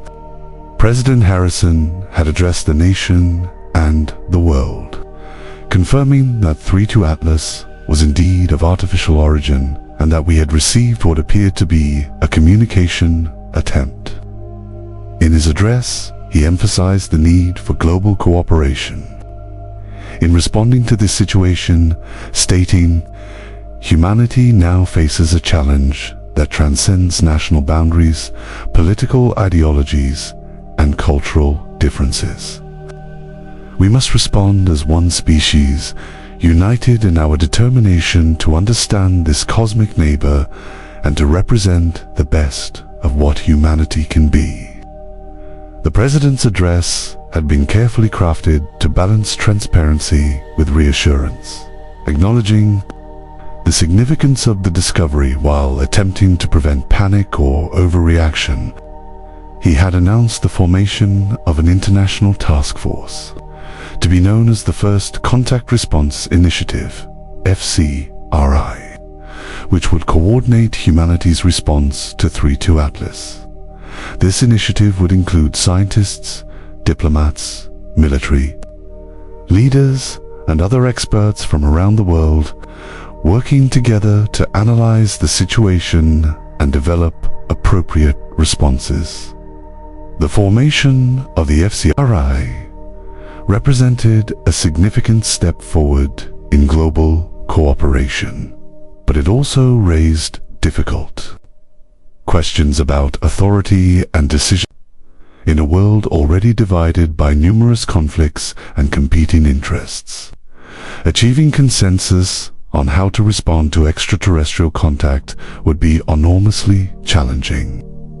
The task force would need to navigate complex geopolitical dynamics while working under intense pressure and with incomplete information.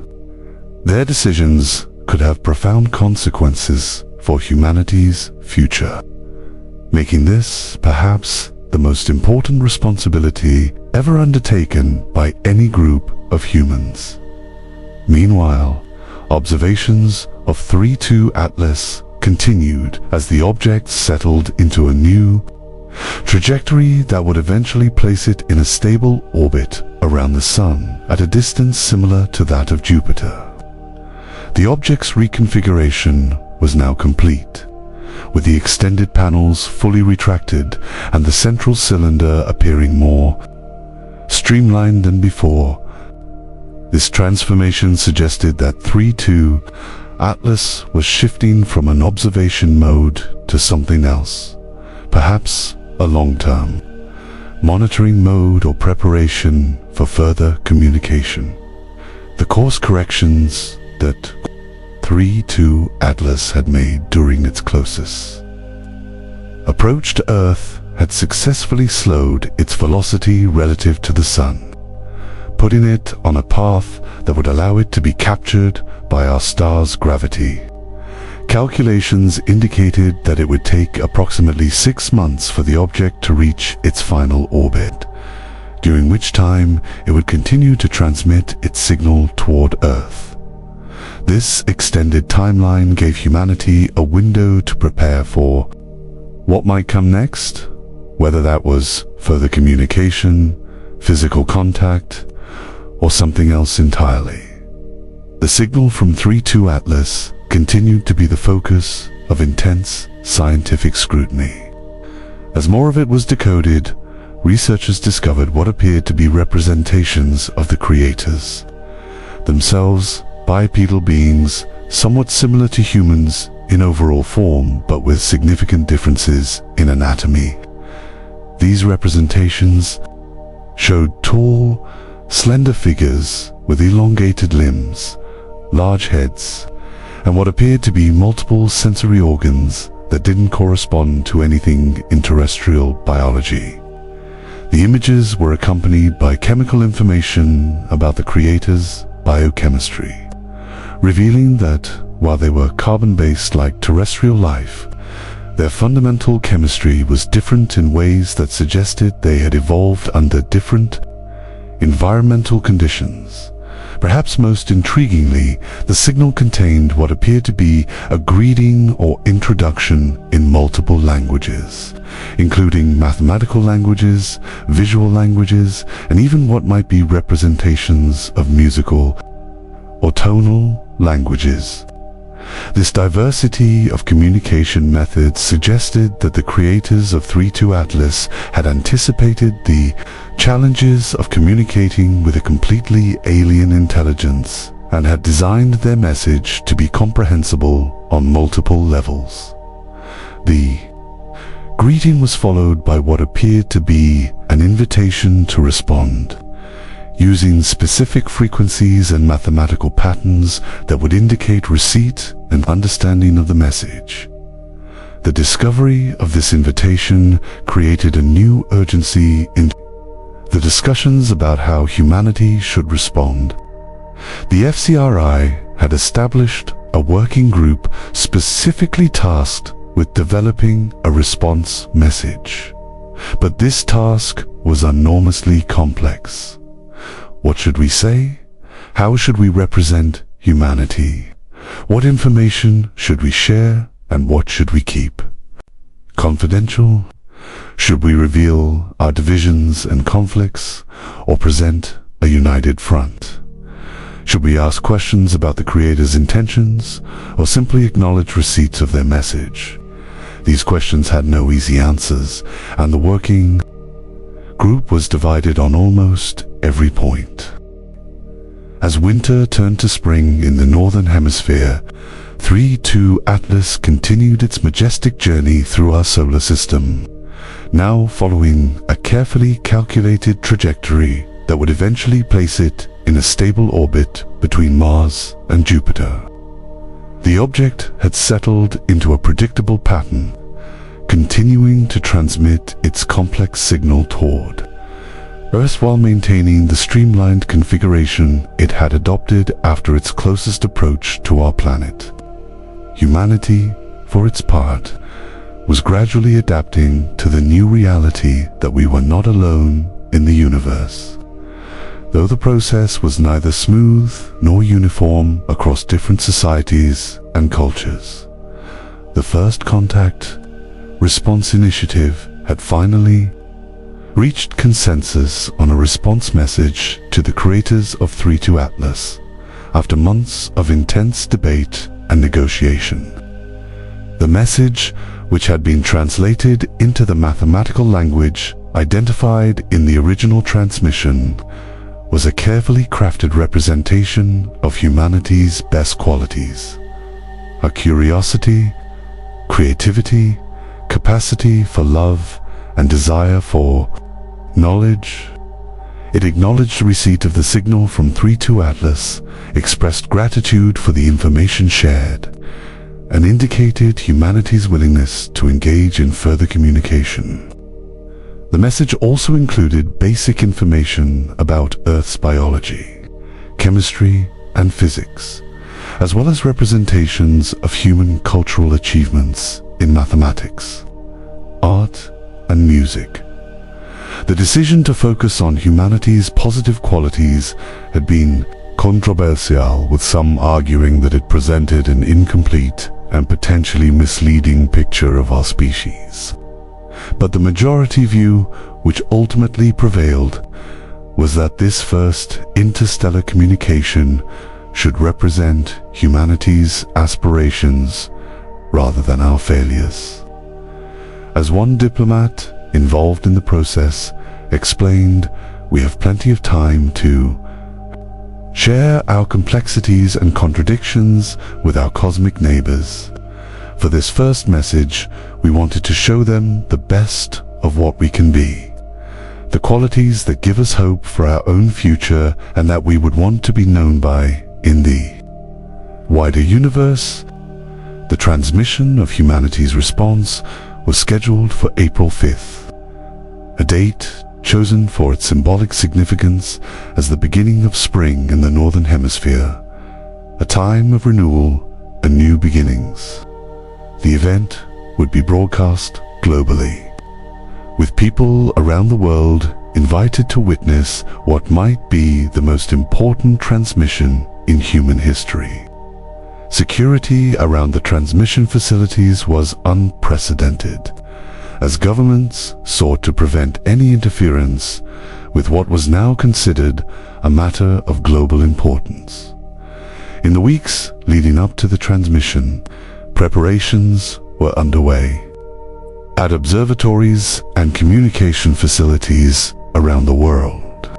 The message would be transmitted simultaneously from multiple locations, using different frequency bands and encoding methods to maximize the chances that it would be received and understood by 32 Atlas. The transmission would be continuous for 72 hours, ensuring that any temporary technical issues or interference would not prevent the message from getting through. Scientists had calculated that, given the current distance between Earth and 32 Atlas, the signal would take approximately 37 minutes to travel from Earth to the object, after which we would need to wait for a response that would take the same amount of time to return. The anticipation for this historic event was palpable across the globe. Educational institutions had developed special programs to help students understand the significance of what was happening, while religious communities were holding special services and gatherings to reflect on the spiritual implications of humanity's first interstellar communication. Media coverage was extensive, with documentaries, news specials, and panel discussions exploring every aspect of the 32 Atlas phenomenon and what it might mean for our future. As April 5th approached, the scientific community was making final preparations for what they hoped would be a new phase of interaction with 32 Atlas. The object had continued to transmit its original signal throughout this period, but researchers had noted subtle changes in recent weeks that suggested it might be preparing to receive a response.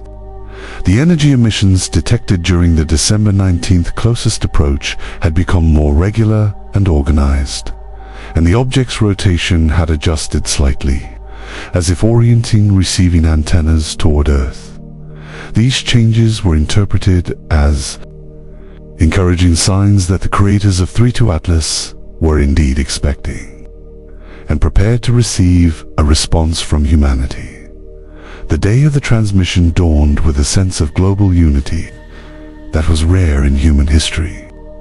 From the plains of Africa to the mountains of South America, from the cities of Europe to the villages of Asia, people gathered to witness this momentous event. The transmission began at noon GMT with signals sent from the Arecibo Observatory in Puerto Rico, the Parkes Observatory in Australia, the FAST telescope in China, and several other facilities around the world. The message was encoded using the mathematical language identified in the original signal from 32 Atlas, ensuring that it would be comprehensible to its intended recipients. The atmosphere in control rooms around the world was tense as the transmission began. Scientists monitored the signals carefully, making adjustments as needed to ensure that the message was being sent clearly and consistently. The transmission proceeded smoothly, with no technical issues reported at any of the facilities. As the 72-hour transmission period began, people around the world settled in to wait for a response that might change everything we thought we knew about our place in the universe. The first 37 minutes after the transmission began passed with agonizing slowness. Control rooms were filled with quiet anticipation as scientists and technicians monitored their instruments, watching for any indication that 3-2 Atlas had received the message. At exactly 37 minutes and 12 seconds after the transmission began, the first indication came, a subtle change in the signal being transmitted by 3-2 Atlas. The object's regular transmission pattern shifted, with new elements appearing that seemed to correspond to elements of humanity's message. This was followed by a complete cessation of the original signal, replaced by a new transmission that began approximately 45 minutes after the start of humanity's message. The new transmission from 3-2 Atlas was different from the original in several important ways. It began with what appeared to be an acknowledgement of receipt. Using mathematical patterns that clearly referenced elements of humanity's message, this was followed by what seemed to be expressions of appreciation and understanding, again using the mathematical language that both civilizations now shared. Then came something that no one had fully anticipated, what appeared to be questions directed specifically at humanity, asking about our understanding of the universe, our social structures, our philosophical beliefs, and our aspirations for the future. These questions were not simple requests for information, but complex inquiries that suggested the creators of 3-2 Atlas had a sophisticated understanding of the challenges facing a developing civilization. They asked about how humanity managed conflicts between individuals and groups, how we balanced individual freedoms with collective needs, how we made decisions about the use of limited resources, and how we conceptualized our relationship with the natural world. These questions went beyond simple curiosity, seeming to probe the fundamental values and principles that guided human societies. The response from 3-2 Atlas also contained what appeared to be additional information about the creators themselves and their understanding of the universe. This included new star maps showing more detail about the interstellar community they belonged to, representations of their biological and cultural evolution, and what seemed to be their understanding of fundamental physical principles that humanity had not yet discovered. Perhaps most intriguingly, the transmission included what appeared to be warnings or cautions about challenges that developing civilizations commonly face as they expand into space and interact with other intelligent species. As this new transmission was being decoded and analyzed, the world was reacting with a mixture of excitement, awe, and apprehension. The fact that 3-2 Atlas had responded so quickly and with such a sophisticated message was beyond most people's expectations. The questions it posed were forcing humanity to engage in a level of self-examination that was both uncomfortable and potentially transformative. The information it shared was expanding our understanding of the universe in ways that would have seemed impossible just months earlier. The FCRI established additional working groups to analyze different aspects of the new transmission and to develop responses to the questions it contained. These groups included not just scientists and diplomats, but philosophers, sociologists, religious leaders, and other experts who could provide diverse perspectives on the profound issues being raised. The process of developing responses to these questions was even more complex than creating the original message, as it required humanity to articulate not just who we are, but who we want to be. As summer unfolded across the northern hemisphere, the relationship between humanity and the mysterious intelligence behind 3i Atlas continued to evolve in ways that were reshaping every aspect of human civilization. The ongoing dialogue conducted across the vast expanse of space, with messages taking over 37 minutes to travel each way, had settled into a rhythm that was becoming part of humanity's new reality. Each exchange brought new revelations that expanded our understanding of the universe, while also challenging us to reconsider fundamental aspects of our own society and values. The information being shared by the creators of 3i Atlas, who had revealed they called themselves the Zorons, was gradually painting a picture of a civilization that had achieved a level of development that humanity could only aspire to. According to their communications, the Zorons had evolved on the third planet of their home star system, which they called Zora. Their biological evolution had followed a path somewhat similar to Earth's, resulting in sentient beings who were carbon-based but had adapted to environmental conditions different from those on Earth. Their society had passed through stages of development comparable to human history, including periods of conflict, technological advancement, and eventually global unification as they faced challenges that required collective action. What was perhaps most fascinating about the Zorons' description of their history was how many parallels it had with human development, despite the differences in biology and specific circumstances.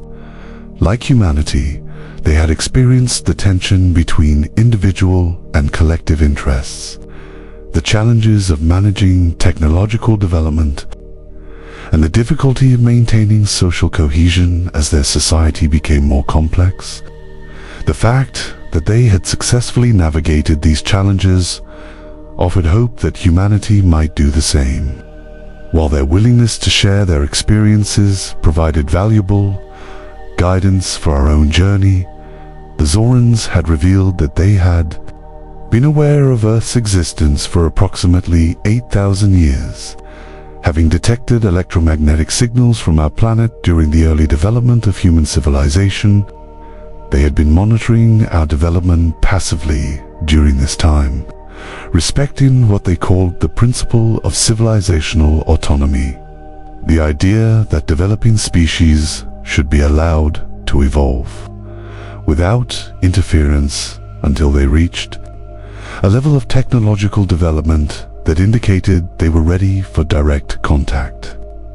According to their communications, humanity's development of radio astronomy, space travel, and other technologies had signaled that we were approaching this threshold, prompting them to initiate contact through 3i Atlas. This revelation that humanity had been under observation for thousands of years was both unsettling and strangely comforting. It was unsettling to think that our entire history had been watched by extraterrestrial observers, but comforting to know that they had respected our autonomy and allowed us to develop on our own terms. The Zorons explained that this approach was based on their own experience with first contact, which had occurred when they were visited by an even older civilization that had followed similar principles of non-interference. This tradition of respecting the developmental autonomy of emerging civilizations appeared to be a common practice among the interstellar community they belonged to. The Zorons had also begun to share information about this broader interstellar community, which they described as a loose network of civilizations that had achieved interstellar travel and communication capabilities. According to their communications, this community was not a formal organization, but rather a collection of independent civilizations that maintained various forms of contact and exchange. They described a diversity of civilizations at different stages of development, with varying biological forms, social structures, and cultural traditions. Some were older and more advanced than the Zorans, while others were relatively new to interstellar travel, like humanity was about to become. Perhaps most intriguingly, the Zorans indicated that Earth was not the only planet in our solar system that had attracted the interest of interstellar civilizations. They hinted that there were archaeological or other traces of previous extraterrestrial visits to Mars, Venus, and some of the moons of Jupiter and Saturn. Though they were careful not to provide specific details that might interfere with humanity's own process of discovery, this suggestion that our solar system had a history of extraterrestrial visitation added a new dimension to humanity's space exploration efforts, which were already being accelerated in response to the arrival of 3 Atlas. The ongoing dialogue with the Zorans was having a profound impact on human culture and society. In the world of art and literature, creators were exploring the implications of humanity's new relationship with extraterrestrial intelligence, producing works that reflected both the excitement and the anxiety of this new reality. In religion and philosophy, thinkers were grappling with questions about the nature of consciousness, the meaning of human existence, and humanity's place in a universe that was now known to be populated by other intelligent beings. In education, curricula were being developed to prepare young people for a future that would involve interaction with extraterrestrial civilizations. The economic impact of the Zoran contact continued to evolve as well. While some industries had initially experienced volatility as investors reassessed priorities in light of the new reality, new opportunities were emerging as humanity prepared for what many were calling the interstellar age. Space-related industries were booming, with massive investments in propulsion technology, life support systems, and other technologies that would be needed for interstellar travel. Information technology was also experiencing rapid development, as the need to process and understand the vast amounts of information being shared by the Zorans drove innovation in artificial intelligence, data processing, and communication systems. Perhaps the most significant economic development was the emergence of what was being called exoeconomics, the study of economic systems in the context of interstellar civilization.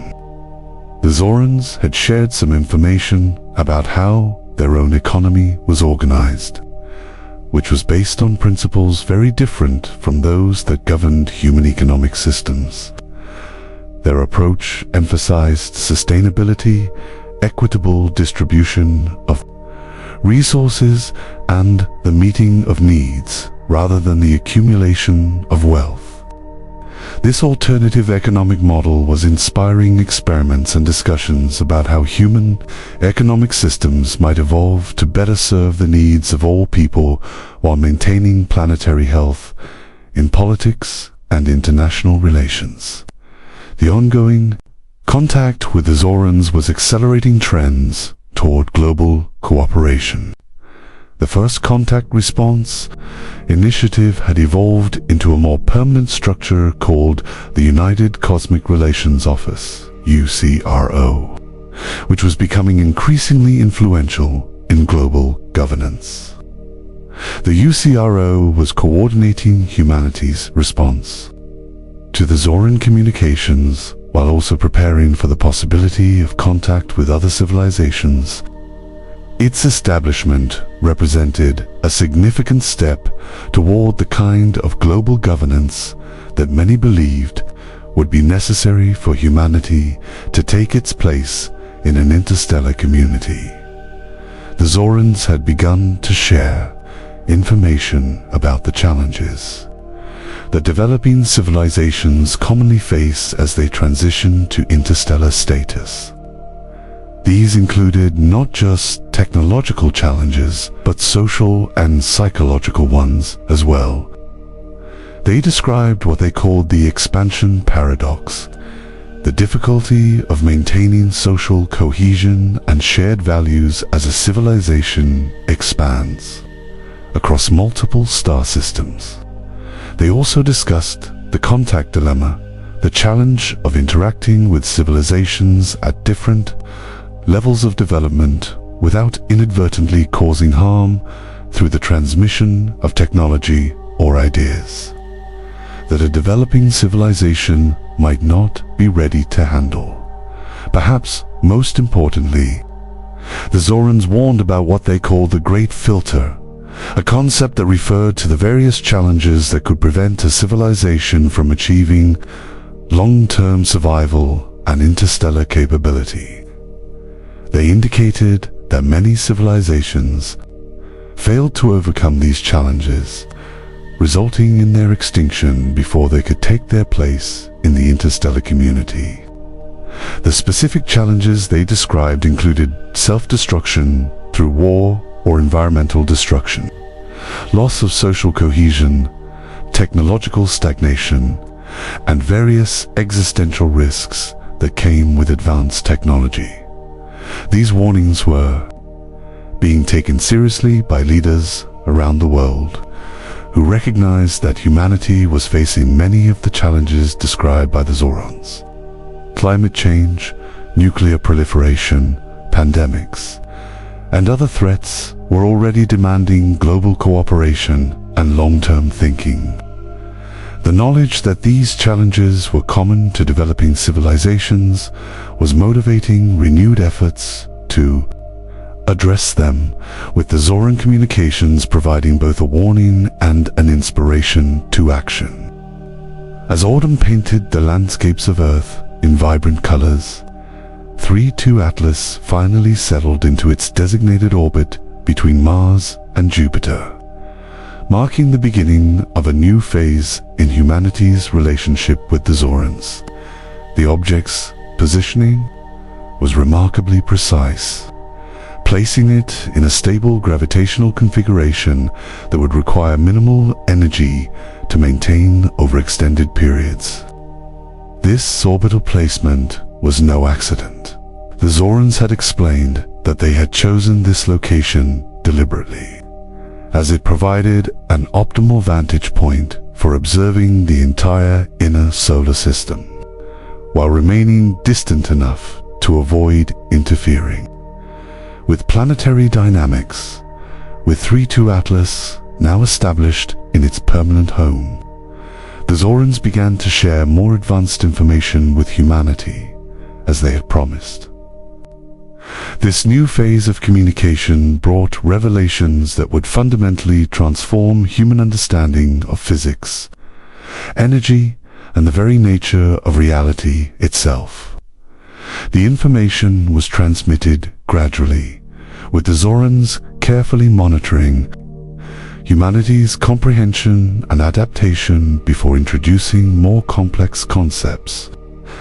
This measured approach reflected their wisdom and their respect for the delicate process of guiding a developing civilization toward greater understanding without overwhelming it. The first major revelation came in the form of new insights into the nature of gravity and space-time. The Zorans shared mathematical frameworks that described gravity not as a fundamental force, but as an emergent property of more basic interactions occurring at the quantum level. These frameworks suggested that gravity could be manipulated through the precise application of energy fields, opening up possibilities for propulsion systems that would make interstellar travel feasible for humanity. The implications of this knowledge were staggering, potentially revolutionizing everything from transportation to energy production. The Zorans also shared information about energy generation that was based on principles humanity had not yet discovered. They described methods for extracting energy directly from the quantum vacuum, effectively tapping into the fundamental energy that permeated all of space-time. This approach to energy generation was not only incredibly efficient, but also completely clean, producing no waste or environmental impact. The Zorans cautioned that implementing this technology would require significant advances in human understanding of quantum physics, but they provided the theoretical foundations that would eventually make it possible, perhaps most mind-bending. Of all were the Zoran insights into the nature of consciousness. They described consciousness not as something that emerged from complex biological processes, but as a fundamental property of the universe, similar to space, time, and energy. According to their understanding, consciousness existed at all levels of reality, from the quantum to the cosmic, with individual conscious beings being localized expressions of this universal consciousness. This perspective had profound implications for how humanity understood itself and its relationship to the rest of the universe. The Zorans also began to share information about their own history and development, providing a model for how a civilization might successfully navigate the challenges that humanity currently faced. They described how their own society had moved through stages of development similar to human history, including periods of conflict, technological advancement, and eventually global unification. They were candid about the challenges they had faced, including what they called their Great Crises, a period when their civilization had come close to self-destruction due to environmental degradation and social conflict. What was most inspiring about the Zoran story was how they had overcome these challenges through a combination of technological innovation, social transformation, and a fundamental shift in their understanding of themselves and their relationship to their planet and to each other. They described how they had developed a new economic system based on sustainability and equitable distribution, how they had restructured their governance to balance individual freedom with collective well-being, and how they had cultivated a sense of shared identity that transcended their cultural and historical differences. These revelations were having a profound impact on human society, inspiring new approaches to long-standing problems and challenging people to reconsider their assumptions about what was possible. The Zoran model of civilizational development was being studied by policymakers, economists, and social scientists around the world who were looking for insights that could be applied to human challenges. While no one suggested that humanity should simply copy the Zoran approach, there was a growing recognition that their experience offered valuable guidance for our own journey. The ongoing dialogue with the Zorans was also changing how humanity understood our own history and prehistory. The Zorans had confirmed that Earth had indeed been visited by other extraterrestrial civilizations in the distant past, though they were careful not to provide specific details that might interfere with humanity's own process of archaeological discovery. They did indicate that many of the myths and legends found in human cultures might contain fragmented memories of these ancient contacts, distorted by thousands of years of oral transmission and cultural transformation. This suggestion that human mythology might contain echoes of actual extraterrestrial contact with inspiring new research in fields ranging from archaeology to comparative mythology. Some researchers began to re-examine ancient texts and artifacts through the lens of potential extraterrestrial influence, while others approached this possibility with skepticism, emphasizing the need for rigorous evidence. The debate itself was valuable as it encouraged new ways of thinking about human history and our relationship to the wider cosmos. The Zorans had also begun to share information about other civilizations in the interstellar community they belonged to. They described a diversity of beings with various biological forms, social structures, and cultural traditions.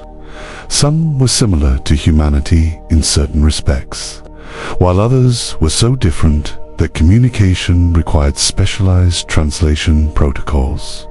The Zorans indicated that this diversity was considered a source of strength and learning in the interstellar community, with each civilization contributing unique perspectives and insights to the collective understanding of reality.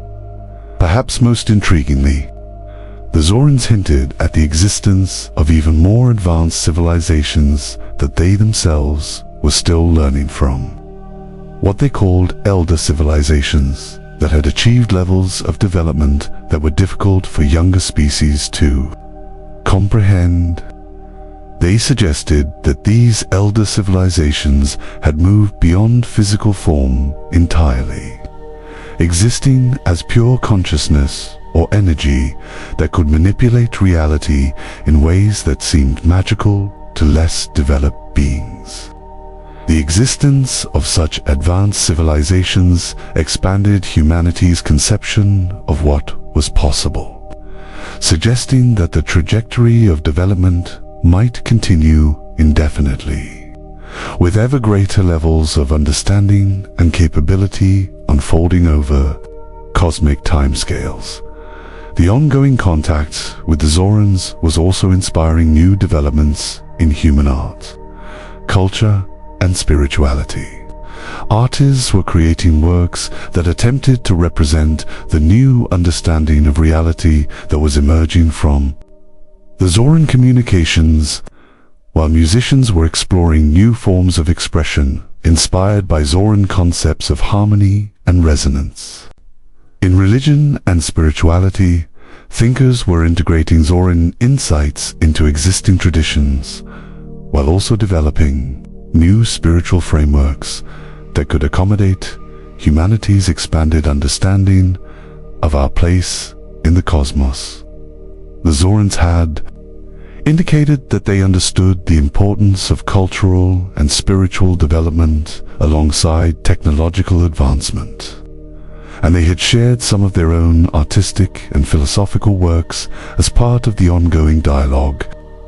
These works provided insights into Zoran values and ways of thinking that complemented the more technical information they were sharing. Perhaps most importantly, they demonstrated that advanced technological development did not mean the loss of artistic sensibility or spiritual depth. Rather, it opened up new dimensions of creative and spiritual expression. In education, the Zoran contact was inspiring a fundamental rethinking of how and what humanity taught its young people. Traditional disciplinary boundaries were becoming less meaningful as the Zoran information revealed the interconnectedness of all knowledge.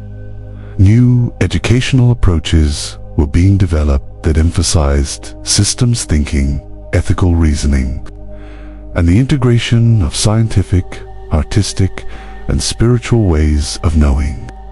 The goal was to prepare young people not just for careers in a changing world, but for participation in an interstellar community that would require new ways of thinking and being.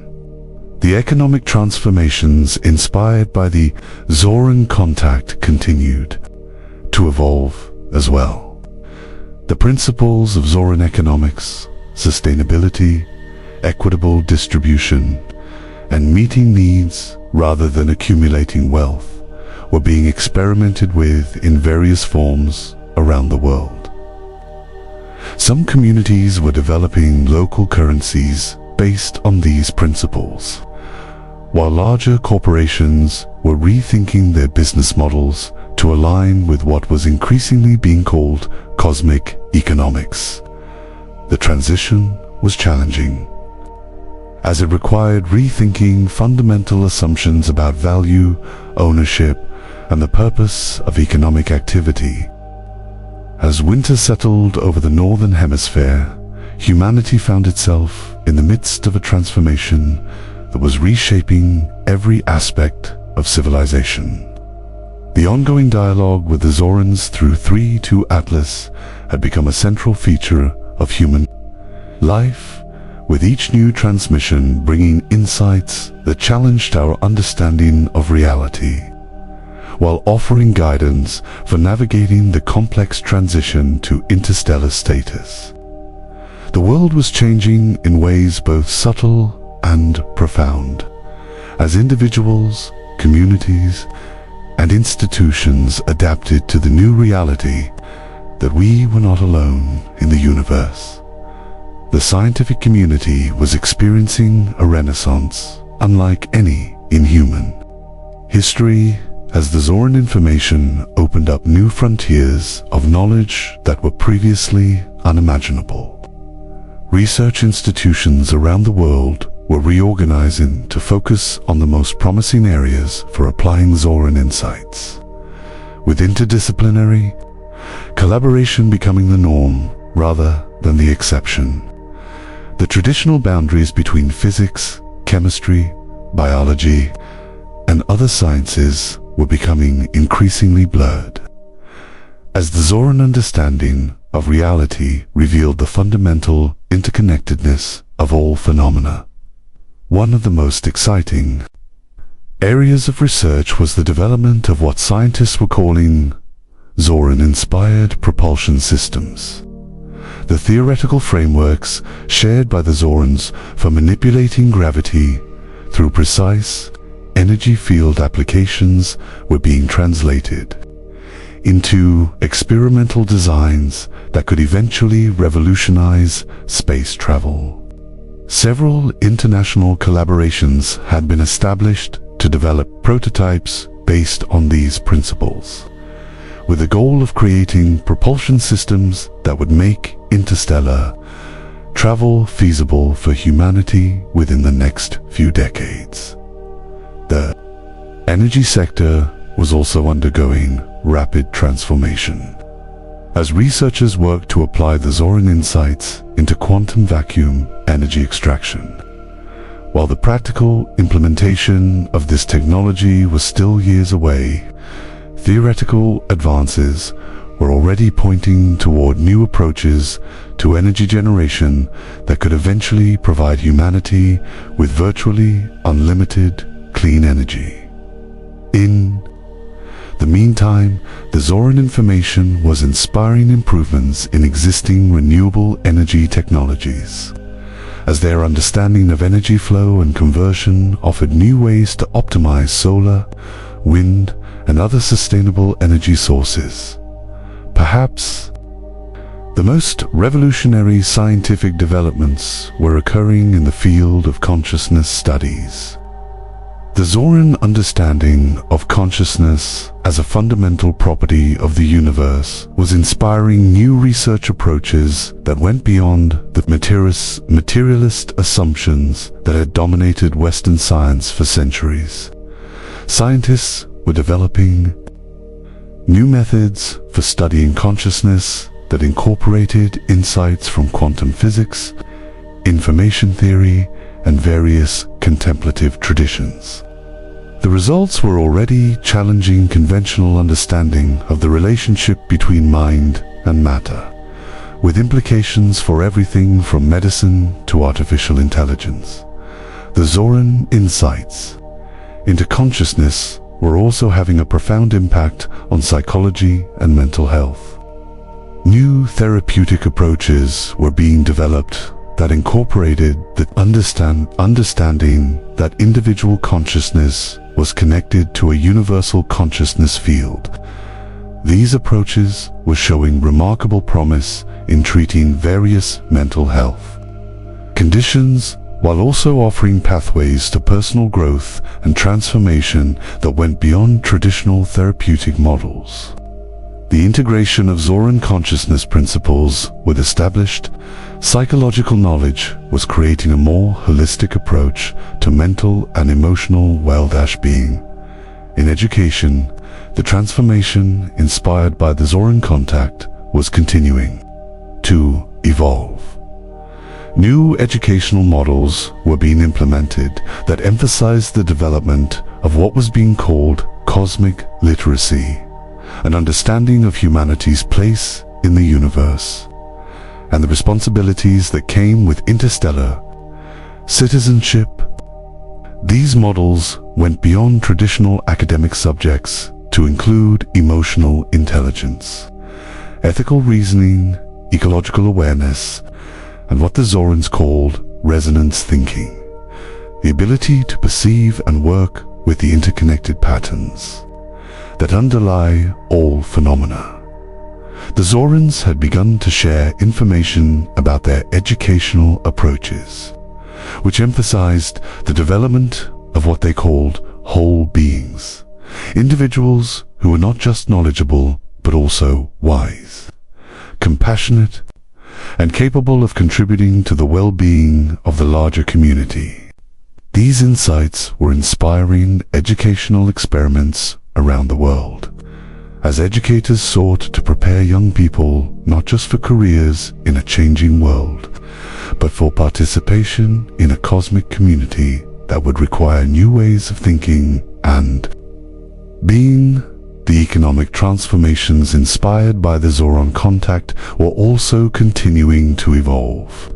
The principles of what was now being called Zoran economics were being implemented in various forms around the world, from local community initiatives to national policy discussions.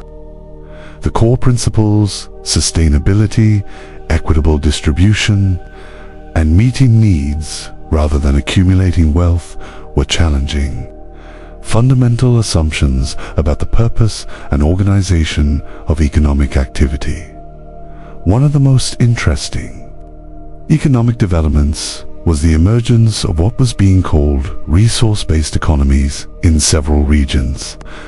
These experiments eliminated money as the primary medium of exchange, instead using advanced information systems to track resource availability and allocate goods and services based on need and contribution to the community.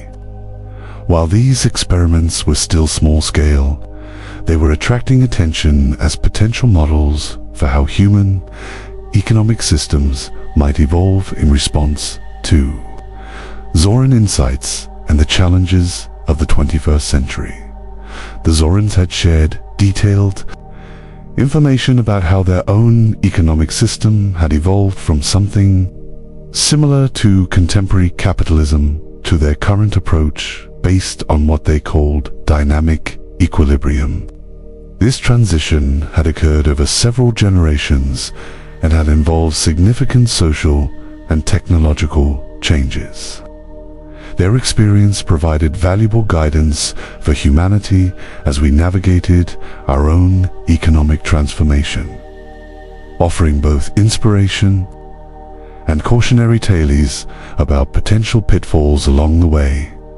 In politics and governance, the United Cosmic Relations Office was continuing to develop frameworks for humanity's eventual participation in the interstellar community. The UCRO had established working groups on various aspects of interstellar relations, including diplomacy, trade, scientific collaboration, and cultural exchange. These groups were developing protocols and guidelines that would eventually govern humanity's interactions with other civilizations, drawing on both human experience and Zoran guidance. The Zorans had shared information about how the interstellar community managed relations between civilizations at different levels of development. They described what they called developmental protocols that were designed to protect emerging civilizations from harm while still allowing for appropriate forms of contact and exchange. These protocols were based on the principle of responsible stewardship, recognizing that more advanced civilizations had a responsibility to support rather than exploit less developed ones. Perhaps most importantly, the Zorans had emphasized that the interstellar community was not a formal organization with centralized authority, but rather a loose network of independent civilizations that maintained various forms of contact and exchange. This decentralized approach was based on respect for civilizational autonomy and the recognition that diversity of approaches was a source of strength and learning, rather than a problem to be solved. This perspective was challenging humanity's tendency toward hierarchical organization and encouraging new ways of thinking about global governance. The ongoing dialogue with the Zorans was also inspiring new developments in art, culture, and spirituality. Artists were exploring new forms of expression that attempted to represent the expanded understanding of reality that was emerging from the Zoran communications. Musicians were experimenting with new harmonic structures and compositional approaches, inspired by Zoran concepts of resonance and interconnectedness. Visual artists were creating works that attempted to represent higher dimensions and the fundamental patterns that underlie physical reality in literature and philosophy. Writers were exploring the implications of humanity's new relationship with the cosmos. New genres were emerging that blended scientific understanding with spiritual insight, creating narratives that helped people make sense of the profound changes occurring in human society. Philosophers were developing new ethical frameworks that incorporated Zoran insights into the nature of consciousness and the interconnectedness of all life. These cultural developments were not just reflecting the changes in human understanding, but also helping to shape them, creating a feedback loop of transformation that was accelerating humanity's evolution. The Zorans had begun to share examples of their own artistic and cultural works, providing insights into their aesthetic sensibilities and values. These works revealed a civilization that had achieved a remarkable balance between technological sophistication and artistic depth, between scientific understanding and spiritual wisdom. Perhaps most inspiring was their ability to express complex scientific and philosophical concepts through artistic forms that were both intellectually rigorous and emotionally resonant. As spring began to bloom across the northern hemisphere, humanity found itself marking the one-year anniversary of the most profound discovery in our history: the confirmation that 3-2 Atlas was an artificial object of extraterrestrial origin. The past 12 months had transformed human civilization in ways that were still unfolding. As the ongoing dialogue with the Zorans continued to reshape our understanding of reality, our place in the cosmos, and our potential as a species, the world of today was barely recognizable from the world of a year ago, and the changes showed no signs of slowing down. The scientific breakthroughs inspired by Zoran knowledge were accelerating at an exponential rate. Research laboratories around the world were reporting advances in quantum physics, energy systems, and consciousness studies that would have seemed impossible just months earlier. The theoretical frameworks shared by the Zorans were being translated into practical applications with remarkable speed. As human scientists and engineers proved themselves capable of integrating and building upon the advanced knowledge being shared by our cosmic neighbors. One of the most significant developments was the successful demonstration of a small-scale gravity manipulation device at a research facility in Switzerland. The device, which was based on Zoran principles, was able to create localized reductions in gravitational field strength, confirming that the Zoran understanding of gravity as an emergent rather than fundamental property of reality was correct. While the device was far from being a practical propulsion system, it represented a crucial first step toward eventually developing the technology that would make interstellar travel possible for humanity. In the field of energy research, scientists were making steady progress toward what was being called quantum vacuum energy extraction.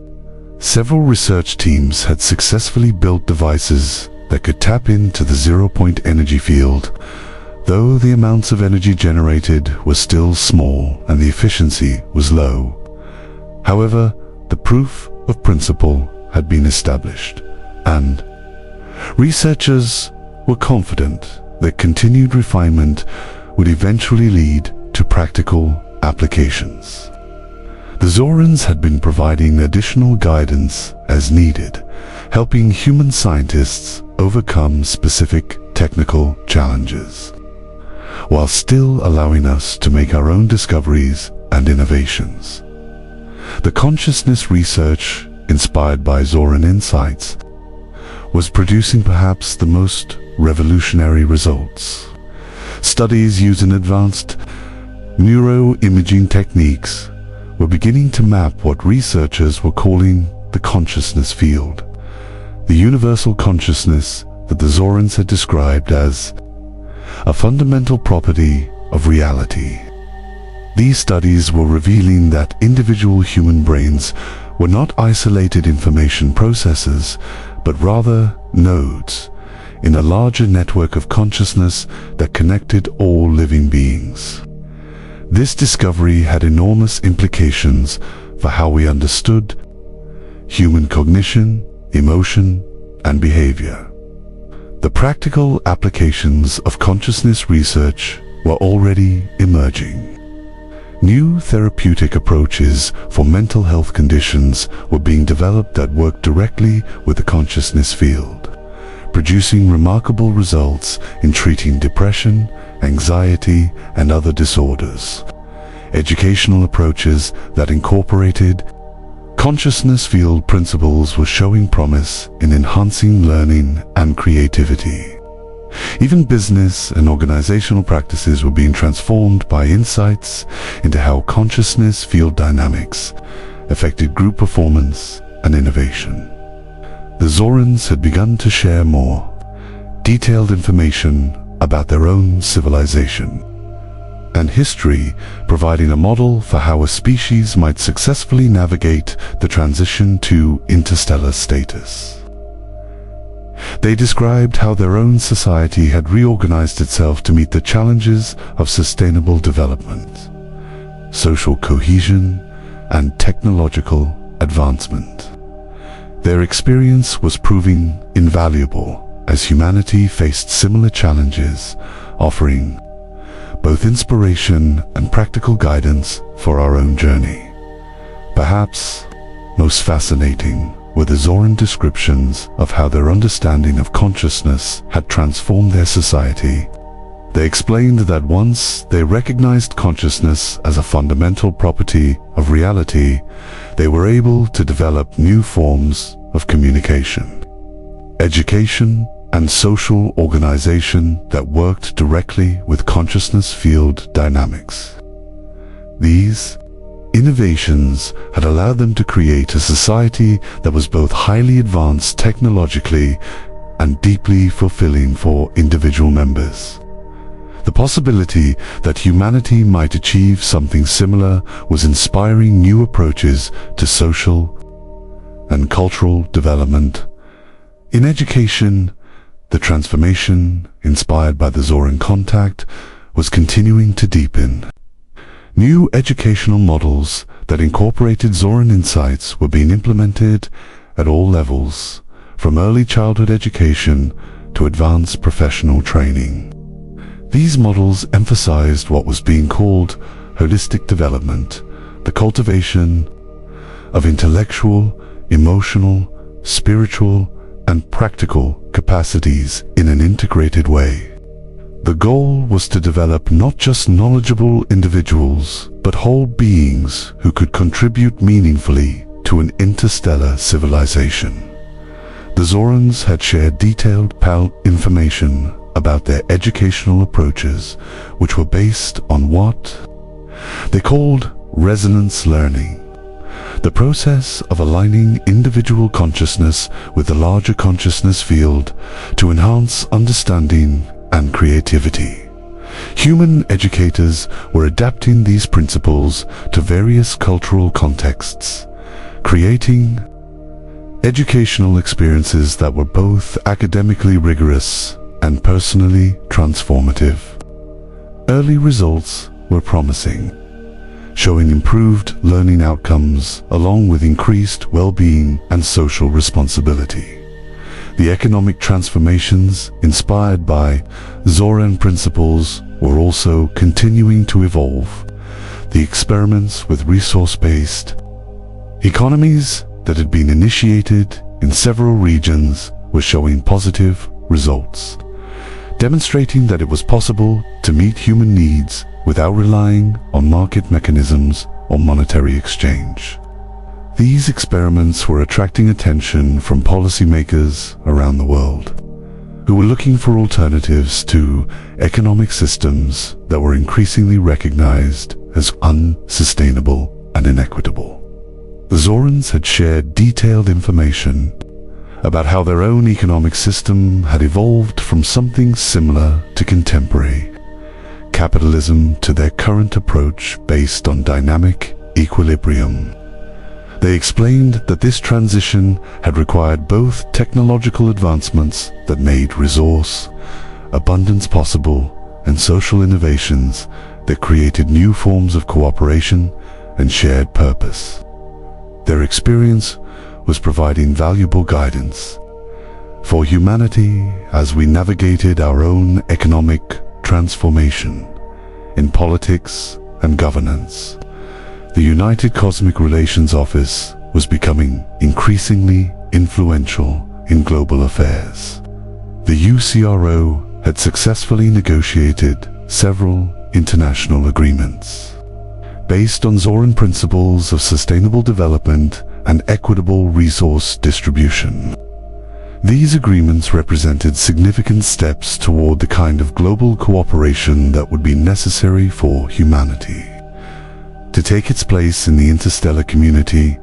The Zorans had begun to share information about how various civilizations in the interstellar community organized themselves politically.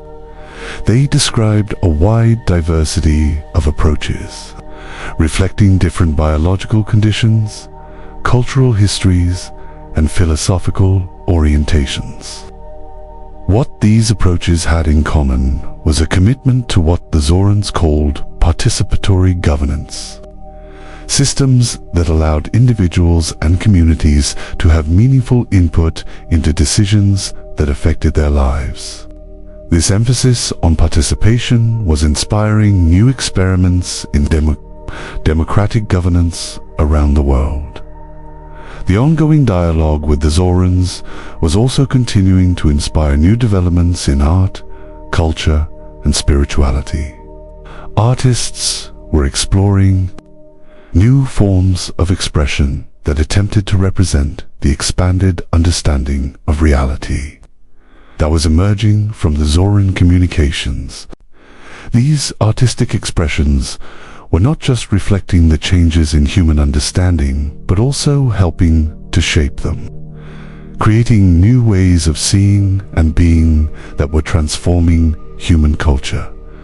The Zorans had shared examples of their artistic works, which revealed a civilization that had achieved a remarkable integration of scientific understanding and aesthetic sensibility. Their art often expressed complex scientific and philosophical concepts through forms that were both intellectually rigorous and emotionally resonant. Human artists were finding inspiration in these examples, creating works that bridged the gap between science and art, reason and emotion, individual experience and universal truth, in religion and spirituality. The Zoran contact was continuing to inspire both integration and innovation. Traditional religious traditions were finding ways to incorporate the new understanding of reality that was emerging from the Zoran communications, while new spiritual frameworks were emerging that were specifically designed to accommodate humanity's expanded cosmic awareness. The Zoran understanding of consciousness as a fundamental property of the universe was particularly influential, providing a scientific foundation for mystical experiences that had previously been dismissed as subjective or illusory. As summer bathed in the northern hemisphere in warmth and light, humanity found itself reflecting on the extraordinary journey that had begun with the arrival of 3-2 Atlas nearly a year and a half ago. The world had been transformed in ways that would have seemed impossible to our ancestors. As the ongoing dialogue with the Zorans continued to expand human understanding and capability at an unprecedented pace, the boundaries of what was considered possible were being pushed outward daily, creating a sense of living in a time of miracles. Though these miracles were not supernatural, but the natural result of humanity finally accessing knowledge that had been beyond our reach for our entire history, the scientific breakthroughs inspired by Zoran knowledge were now moving from theoretical to practical applications at an accelerating rate. Research laboratories around the world were reporting advances that were reshaping entire fields of study. The gravity manipulation experiments that had begun as small-scale demonstrations had evolved into prototype propulsion systems that showed real promise for eventual interstellar travel.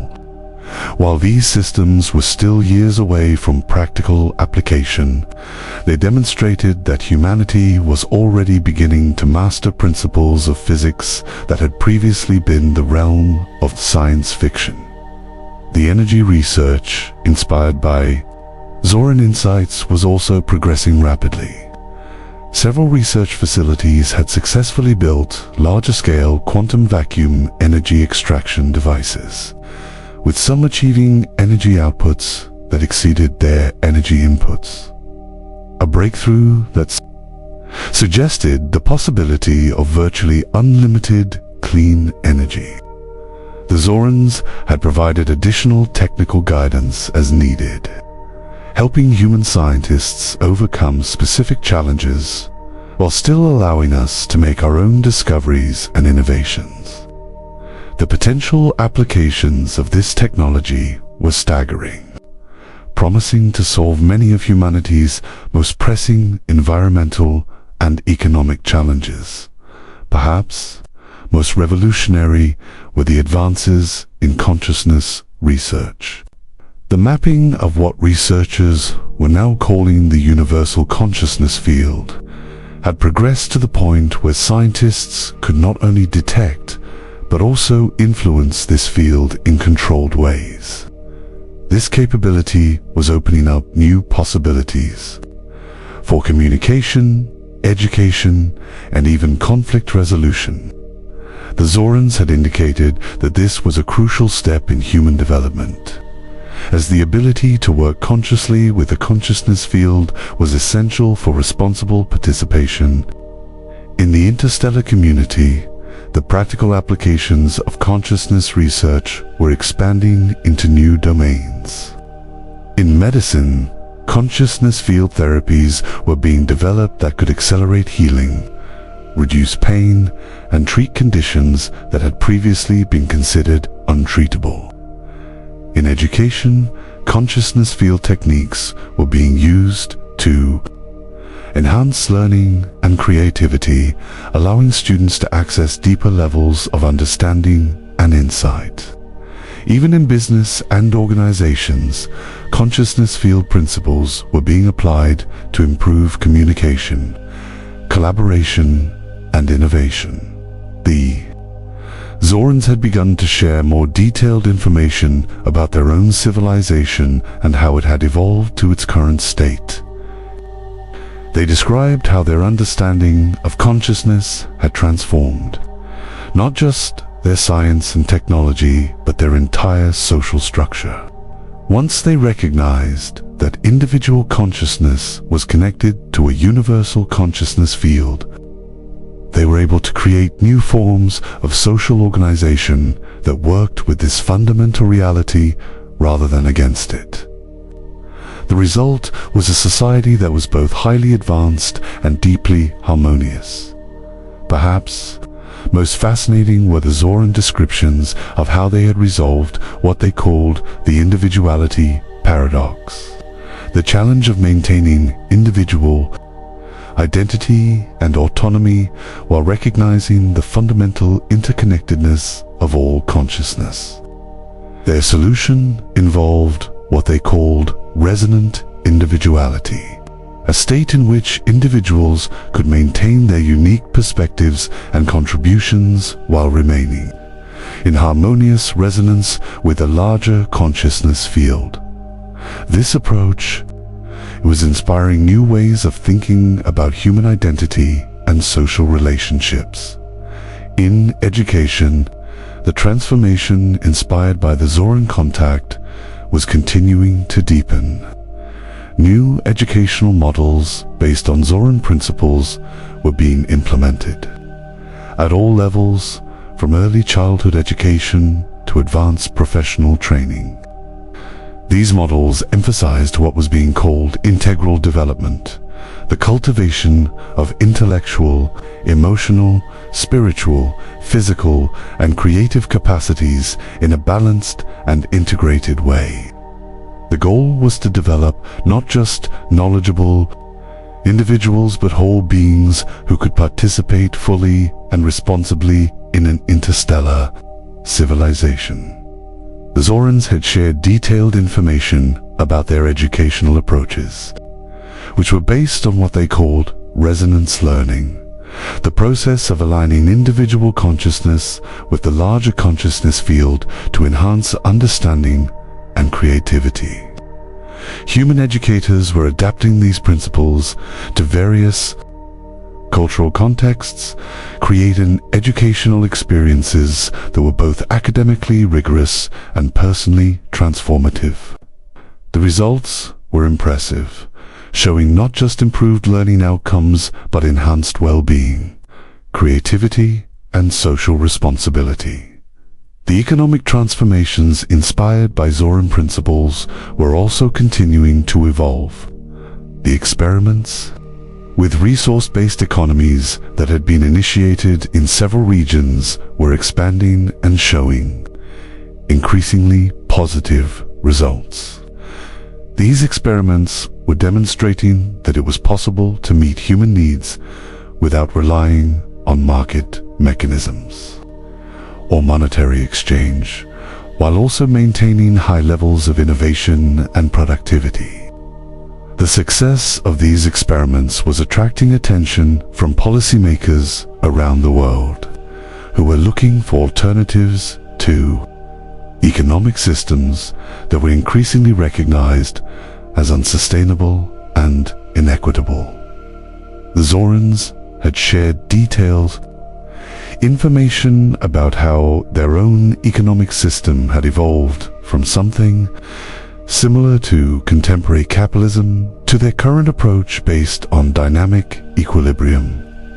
They explained that this transition had required both technological advancements that made resource abundance possible and social innovations that created new forms of cooperation and shared purpose. Their experience was providing valuable guidance for humanity as we navigated our own economic transformation. In politics and governance, the United Cosmic Relations Office was becoming increasingly influential in global affairs. The UCRO had successfully negotiated several international agreements based on Zoran principles of sustainable development and equitable resource distribution. These agreements represented significant steps toward the kind of global cooperation that would be necessary for humanity to take its place in the interstellar community. The Zorans had begun to share information about how various civilizations in the interstellar community organized themselves politically. They described a wide diversity of approaches, reflecting different biological conditions, cultural histories, and philosophical orientations. What these approaches had in common was a commitment to what the Zorans called participatory governance, systems that allowed individuals and communities to have meaningful input into decisions that affected their lives. This emphasis on participation was inspiring new experiments in democratic governance around the world. The ongoing dialogue with the Zorans was also continuing to inspire new developments in art, culture, and spirituality. Artists were exploring new forms of expression that attempted to represent the expanded understanding of reality that was emerging from the Zoran communications. These artistic expressions were not just reflecting the changes in human understanding, but also helping to shape them, creating new ways of seeing and being that were transforming human culture. The Zorans had shared examples of their artistic works, which revealed a civilization that had achieved a remarkable integration of scientific understanding and aesthetic sensibility. Their art often expressed complex scientific and philosophical concepts through forms that were both intellectually rigorous and emotionally resonant. Human artists were finding inspiration in these examples, creating works that bridged the gap between science and art, reason and emotion, individual experience and universal truth, in religion and spirituality. The Zoran contact was continuing to inspire both integration and innovation. Traditional religious traditions were finding ways to incorporate the new understanding of reality that was emerging from the Zoran communications, while new spiritual frameworks were emerging that were specifically designed to accommodate humanity's expanded cosmic awareness. The Zoran understanding of consciousness as a fundamental property of the universe was particularly influential, providing a scientific foundation for mystical experiences that had previously been dismissed as subjective or illusory. The Zorans had begun to share some of their own contemplative practices and philosophical insights, which were being adapted by various spiritual communities around the world. These practices emphasized the development of resonance, awareness, the ability to perceive and work with the fundamental interconnectedness of all reality. This approach to spiritual development was compatible with many traditional practices, while also offering new dimensions of understanding and experience. As autumn painted the landscapes of Earth in brilliant colors, humanity found itself approaching the 2-year mark since the confirmation that 3-2 Atlas was an artificial object of extraterrestrial origin. The passage of time had only deepened. the transformation that was sweeping across human civilization as the ongoing dialogue with the Zorans continued to expand our understanding of reality and our potential as a species. The world was changing in ways that were both subtle and profound as individuals, communities, and institutions adapted to the new reality. That we were not alone in the universe, and that our future was among the stars. The scientific breakthroughs, inspired by Zoran knowledge, were now reaching a stage where they were beginning to have practical impacts on everyday life. The gravity manipulation experiments that had begun as small-scale demonstrations had evolved into prototype transportation systems that were being tested in several locations around the world. These systems used localized gravity field modifications to reduce the effective weight of vehicles, dramatically increasing their fuel efficiency and reducing their environmental impact. While these systems were still in the experimental stage, they demonstrated that humanity was already beginning to master principles of physics that had previously been the realm of science fiction. The energy research, inspired by Zoran insights, was also progressing rapidly. Several research facilities had successfully built larger-scale quantum vacuum energy extraction devices, with some achieving energy outputs that exceeded their energy inputs by significant margins. The first commercial applications of this technology were now being developed, with pilot projects in several countries testing systems that could provide clean, virtually unlimited energy to homes and businesses. The Zorans had provided additional technical guidance as needed, helping human scientists overcome specific challenges while still allowing us to make our own discoveries and innovations. Perhaps most revolutionary were the advances in consciousness research. The mapping of what researchers were now calling the universal consciousness field had progressed to the point where scientists could not only detect but also influence this field in controlled ways. This capability was opening up new possibilities for communication, education, and even conflict resolution. The Zorans had indicated that this was a crucial step in human development, as the ability to work consciously with a consciousness field was essential for responsible participation in the interstellar community. The practical applications of consciousness research were expanding into new domains. In medicine, consciousness field therapies were being developed that could accelerate healing, reduce pain, and treat conditions that had previously been considered untreatable. In education, consciousness field techniques were being used to enhance learning and creativity, allowing students to access deeper levels of understanding and insight. Even in business and organizations, consciousness field principles were being applied to improve communication, collaboration, and innovation. The Zorans had begun to share more detailed information about their own civilization and how it had evolved to its current state. They described how their understanding of consciousness had transformed not just their science and technology, but their entire social structure. Once they recognized that individual consciousness was connected to a universal consciousness field, they were able to create new forms of social organization that worked with this fundamental reality rather than against it. The result was a society that was both highly advanced and deeply harmonious.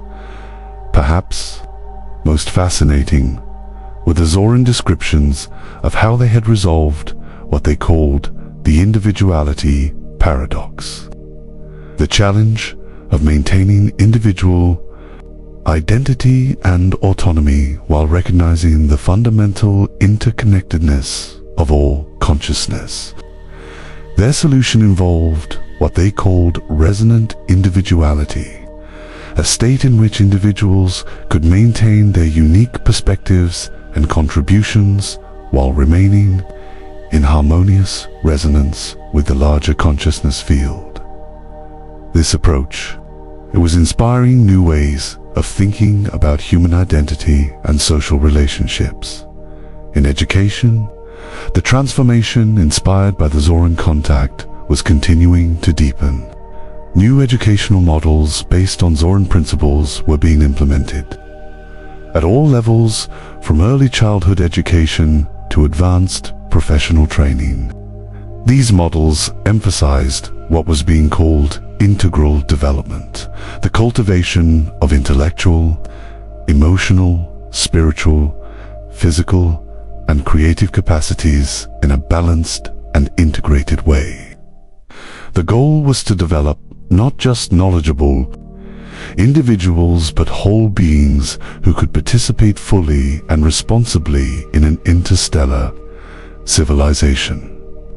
The Zorans had shared detailed information about their educational approaches, which were based on what they called resonance learning, the process of aligning individual consciousness with the larger consciousness field to enhance understanding and creativity.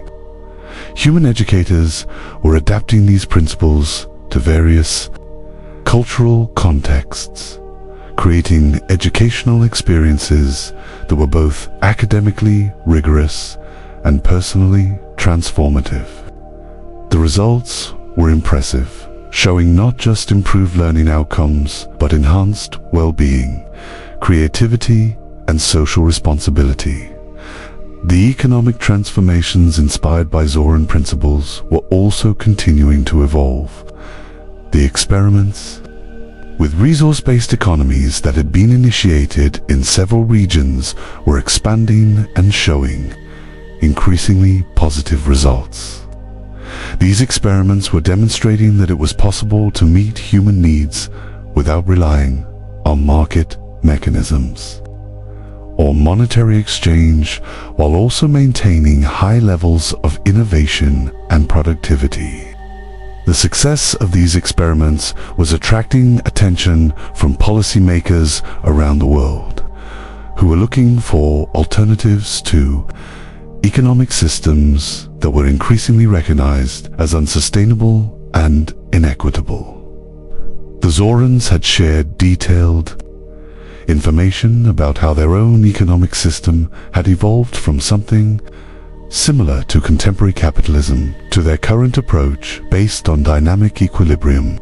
They explained that this transition had required both technological advancements that made resource abundance possible and social innovations that created new forms of cooperation and shared purpose. Their experience was providing valuable guidance for humanity as we navigated our own economic transformation in politics and governance. The United Cosmic Relations Office was becoming increasingly influential in global affairs. The UCRO had successfully negotiated several international agreements based on Zoran principles of sustainable development and equitable resource distribution. These agreements represented significant steps toward the kind of global cooperation that would be necessary for humanity to take its place in the interstellar community. The Zorans had begun to share information about how various civilizations in the interstellar community organized themselves politically. They described a wide diversity of approaches, reflecting different biological conditions, cultural histories, and philosophical orientations. What these approaches had in common was a commitment to what the Zorans called participatory governance, systems that allowed individuals and communities to have meaningful input into decisions that affected their lives. This emphasis on participation was inspiring new experiments in democratic governance around the world. The ongoing dialogue with the Zorans was also continuing to inspire new developments in art, culture, and spirituality. Artists were exploring new forms of expression that attempted to represent the expanded understanding of reality that was emerging from the Zoran communications. These artistic expressions were not just reflecting the changes in human understanding, but also helping to shape them, creating new ways of seeing and being that were transforming human culture. The Zorans had shared examples of their artistic works, which revealed a civilization that had achieved a remarkable integration of scientific understanding and aesthetic sensibility. Their art often expressed complex scientific and philosophical concepts through forms that were both intellectually rigorous and emotionally resonant. Human artists were finding inspiration in these examples, creating works that bridged the gap between science and art, reason and emotion, individual experience and universal truth, in religion and spirituality. The Zoran contact was continuing to inspire both integration and innovation. Traditional religious traditions were finding ways to incorporate the new understanding of reality that was emerging from the Zoran communications, while new spiritual frameworks were emerging that were specifically designed to accommodate humanity's expanded cosmic awareness. The Zoran understanding of consciousness as a fundamental property of the universe was particularly influential, providing a scientific foundation for mystical experiences that had previously been dismissed as subjective or illusory. The Zorans had begun to share some of their own contemplative practices and philosophical insights, which were being adapted by various spiritual communities around the world. These practices emphasized the development of resonance, awareness, the ability to perceive and work with the fundamental interconnectedness of all reality. This approach to spiritual development was compatible with many traditional practices, while also offering new dimensions of understanding and experience. As winter descended upon the northern hemisphere, humanity found itself marking a significant milestone, 2 years since the confirmation that 3-2 Atlas was an artificial object of extraterrestrial origin. The passage of time had only deepened the transformation that was sweeping across human civilization as the ongoing dialogue with the Zorans continued to expand our understanding of reality and our potential as a species. The world was changing in ways that were both subtle and profound as individuals, communities, and institutions adapted to the new reality, that we were not alone in the universe and that our future was among the stars. The scientific breakthroughs, inspired by Zoran knowledge, were now reaching a stage where they were beginning to have practical impacts on everyday life. The gravity manipulation experiments that had begun as small-scale demonstrations had evolved into prototype transportation systems that were being tested in several locations around the world. These systems used localized gravity field modifications to reduce the effective weight of vehicles, dramatically increasing their fuel efficiency and reducing their environmental impact. While these systems were still in the experimental stage, they demonstrated that humanity was already beginning to master principles of physics that had previously been the realm of science fiction. The energy research, inspired by Zoran insights, was also progressing rapidly. Several research facilities had successfully built larger-scale quantum vacuum energy extraction devices, with some achieving energy outputs that exceeded their energy inputs by significant margins. The first commercial applications of this technology were now being developed, with pilot projects in several countries testing systems that could provide clean, virtually unlimited energy to homes and businesses. The Zorans had provided additional technical guidance as needed, helping human scientists overcome specific challenges while still allowing us to make our own discoveries and innovations. Perhaps most revolutionary were the advances in consciousness research. The mapping of what researchers were now calling the universal consciousness field had progressed to the point where scientists could not only detect but also influence this field in controlled ways. This capability was opening up new possibilities for communication, education, and even conflict resolution. The Zorans had indicated that this was a crucial step in human development, as the ability to work consciously with the consciousness field was essential for responsible participation in the interstellar community. The practical applications of consciousness research were expanding into new domains. In medicine, consciousness field therapies were being developed that could accelerate healing, reduce pain, and treat conditions that had previously been considered untreatable. In education, consciousness field techniques were being used to enhance learning and creativity, allowing students to access deeper levels of understanding and insight. Even in business and organizations, consciousness field principles were being applied to improve communication, collaboration, and innovation. The Zorans had begun to share more detailed information about their own civilization and how it had evolved to its current state. They described how their understanding of consciousness had transformed not just their science and technology, but their entire social structure. Once they recognized that individual consciousness was connected to a universal consciousness field, they were able to create new forms of social organization that worked with this fundamental reality rather than against it.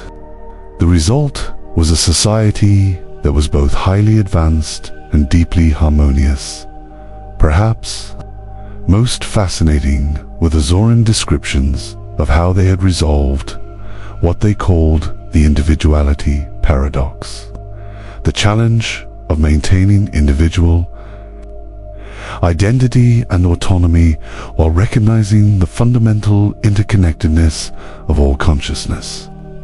Their solution involved what they called resonant individuality, a state in which individuals could maintain their unique perspectives and contributions while remaining in harmonious resonance with the larger consciousness field. This approach was inspiring new ways of thinking about human identity and social relationships. In education, the transformation inspired by the Zoran contact was continuing to deepen. New educational models based on Zoran principles were being implemented at all levels, from early childhood education to advanced professional training. These models emphasized what was being called integral development, the cultivation of intellectual, emotional, spiritual, physical, and creative capacities in a balanced and integrated way. The goal was to develop not just knowledgeable individuals but whole beings who could participate fully and responsibly in an interstellar civilization. The Zorans had shared detailed information about their educational approaches, which were based on what they called resonance learning, the process of aligning individual consciousness with the larger consciousness field to enhance understanding and creativity. Human educators were adapting these principles to various cultural contexts, creating educational experiences that were both academically rigorous and personally transformative. The results were impressive, showing not just improved learning outcomes, but enhanced well-being, creativity, and social responsibility. The economic transformations inspired by Zoran principles were also continuing to evolve. The experiments with resource-based economies that had been initiated in several regions were expanding and showing increasingly positive results. These experiments were demonstrating that it was possible to meet human needs without relying on market mechanisms or monetary exchange, while also maintaining high levels of innovation and productivity.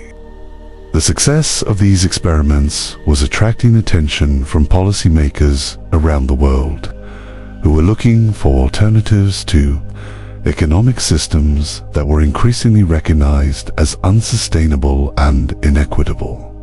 The Zorans had shared detailed information about how their own economic system had evolved from something similar to contemporary capitalism to their current approach based on dynamic equilibrium. They explained that this transition had required both technological advancements that made resource abundance possible and social innovations that created new forms of cooperation and shared purpose. Their experience was providing valuable guidance for humanity as we navigated our own economic transformation. In politics and governance, the United Cosmic Relations Office was becoming increasingly influential in global affairs. The UCRO had successfully negotiated several international agreements based on Zoran principles of sustainable development and equitable resource distribution. These agreements represented significant steps toward the kind of global cooperation that would be necessary for humanity to take its place in the interstellar community. The Zorans had begun to share information about how various civilizations in the interstellar community organized themselves politically. They described a wide diversity of approaches reflecting different biological conditions, cultural histories, and philosophical orientations. What these approaches had in common was a commitment to what the Zorans called participatory governance. Systems that allowed individuals and communities to have meaningful input into decisions that affected their lives. This emphasis on participation was inspiring new experiments in democratic governance around the world.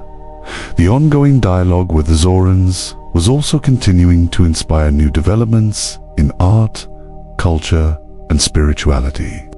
Artists were exploring new forms of expression that attempted to represent the expanded understanding of reality that was emerging from the Zoran communications. These artistic expressions were not just reflecting the changes in human understanding, but also helping to shape them, creating new ways of seeing and being that were transforming human culture. The Zorans had shared examples of their artistic works, which revealed a civilization that had achieved a remarkable integration of scientific understanding and aesthetic sensibility. Their art often expressed complex scientific and philosophical concepts through forms that were both intellectually rigorous and emotionally resonant. Human artists were finding inspiration in these examples, creating works that bridged the gap between science and art, reason and emotion, individual experience and universal truth. In religion and spirituality, the Zoran contact was continuing to inspire both integration and innovation. Traditional religious traditions were finding ways to incorporate the new understanding of reality that was emerging from the Zoran communications, while new spiritual frameworks were emerging that were specifically designed to accommodate humanity's expanded cosmic awareness.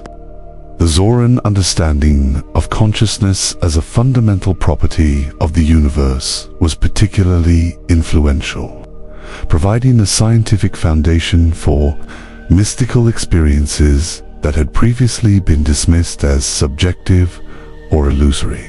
The Zorans had begun to share some of their own contemplative practices and philosophical insights, which were being adapted by various spiritual communities around the world.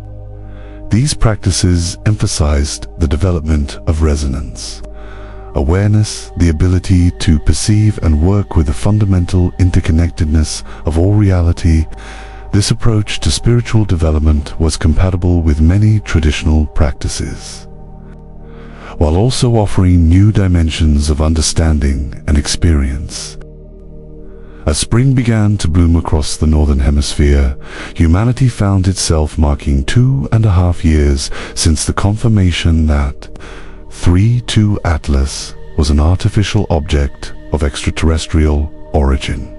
The passage of time had only deepened the transformation that was sweeping across human civilization.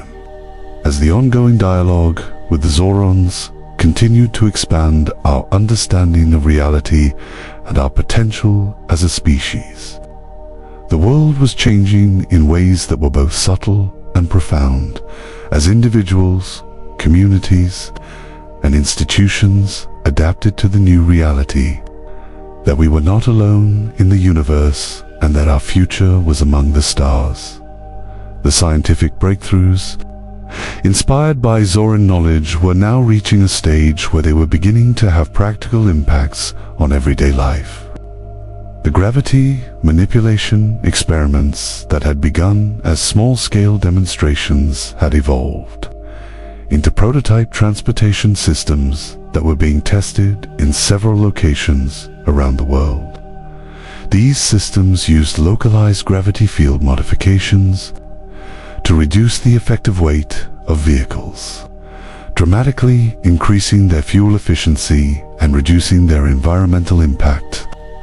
While these systems were still in the experimental stage, they demonstrated that humanity was already beginning to master principles of physics that had previously been the realm of science fiction. The energy research, inspired by Zoran insights, was also progressing rapidly. Several research facilities had successfully built larger-scale quantum vacuum energy extraction devices, with some achieving energy outputs that exceeded their energy inputs by significant margins. The first commercial applications of this technology were now being developed, with pilot projects in several countries testing systems that could provide clean, virtually unlimited energy to homes and businesses. The Zorans had provided additional technical guidance as needed, helping human scientists overcome specific challenges while still allowing us to make our own discoveries and innovations. Perhaps most revolutionary were the advances in consciousness research. The mapping of what researchers were now calling the universal consciousness field had progressed to the point where scientists could not only detect but also influence this field in controlled ways. This capability was opening up new possibilities for communication, education, and even conflict resolution. The Zorans had indicated that this was a crucial step in human development, as the ability to work consciously with the consciousness field was essential for responsible participation in the interstellar community. The practical applications of consciousness research were expanding into new domains. In medicine, consciousness field therapies were being developed that could accelerate healing, reduce pain, and treat conditions that had previously been considered untreatable. In education, consciousness field techniques were being used to enhance learning and creativity, allowing students to access deeper levels of understanding and insight. Even in business and organizations, consciousness field principles were being applied to improve communication, collaboration, and innovation. The Zorans had begun to share more detailed information about their own civilization and how it had evolved to its current state.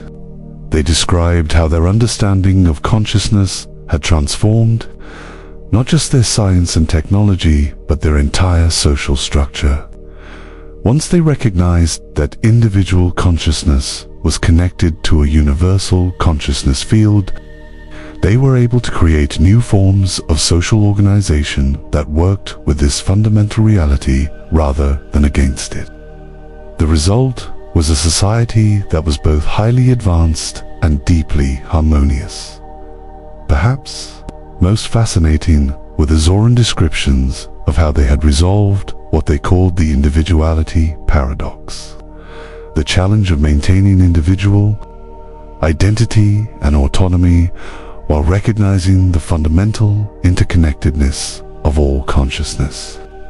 Their solution involved what they called resonant individuality, a state in which individuals could maintain their unique perspectives and contributions while remaining in harmonious resonance with the larger consciousness field. This approach was inspiring new ways of thinking about human identity and social relationships. In education, the transformation inspired by the Zoran contact was continuing to deepen. New educational models based on Zoran principles were being implemented at all levels, from early childhood education to advanced professional training. These models emphasized what was being called integral development, the cultivation of intellectual, emotional, spiritual, physical, and creative capacities in a balanced and integrated way. The goal was to develop not just knowledgeable individuals, but whole beings who could participate fully and responsibly in an interstellar civilization. The Zorans had shared detailed information about their educational approaches, which were based on what they called resonance learning, the process of aligning individual consciousness with the larger consciousness field to enhance understanding and creativity. Human educators were adapting these principles to various cultural contexts, creating educational experiences that were both academically rigorous and personally transformative. The results were impressive, showing not just improved learning outcomes, but enhanced well-being, creativity, and social responsibility.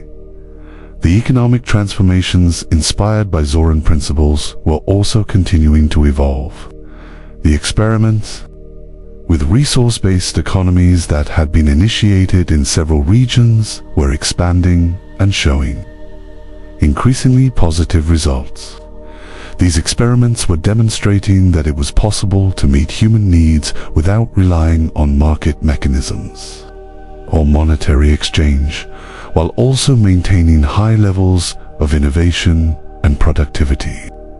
The success of these experiments was attracting attention from policymakers around the world, who were looking for alternatives to economic systems that were increasingly recognized as unsustainable and inequitable. The Zorans had shared detailed information about how their own economic system had evolved from something similar to contemporary capitalism to their current approach based on dynamic equilibrium. They explained that this transition had required both technological advancements that made resource abundance possible and social innovations that created new forms of cooperation and shared purpose. Their experience was providing valuable guidance for humanity as we navigated our own economic transformation in politics and governance. The United Cosmic Relations Office was becoming increasingly influential in global affairs.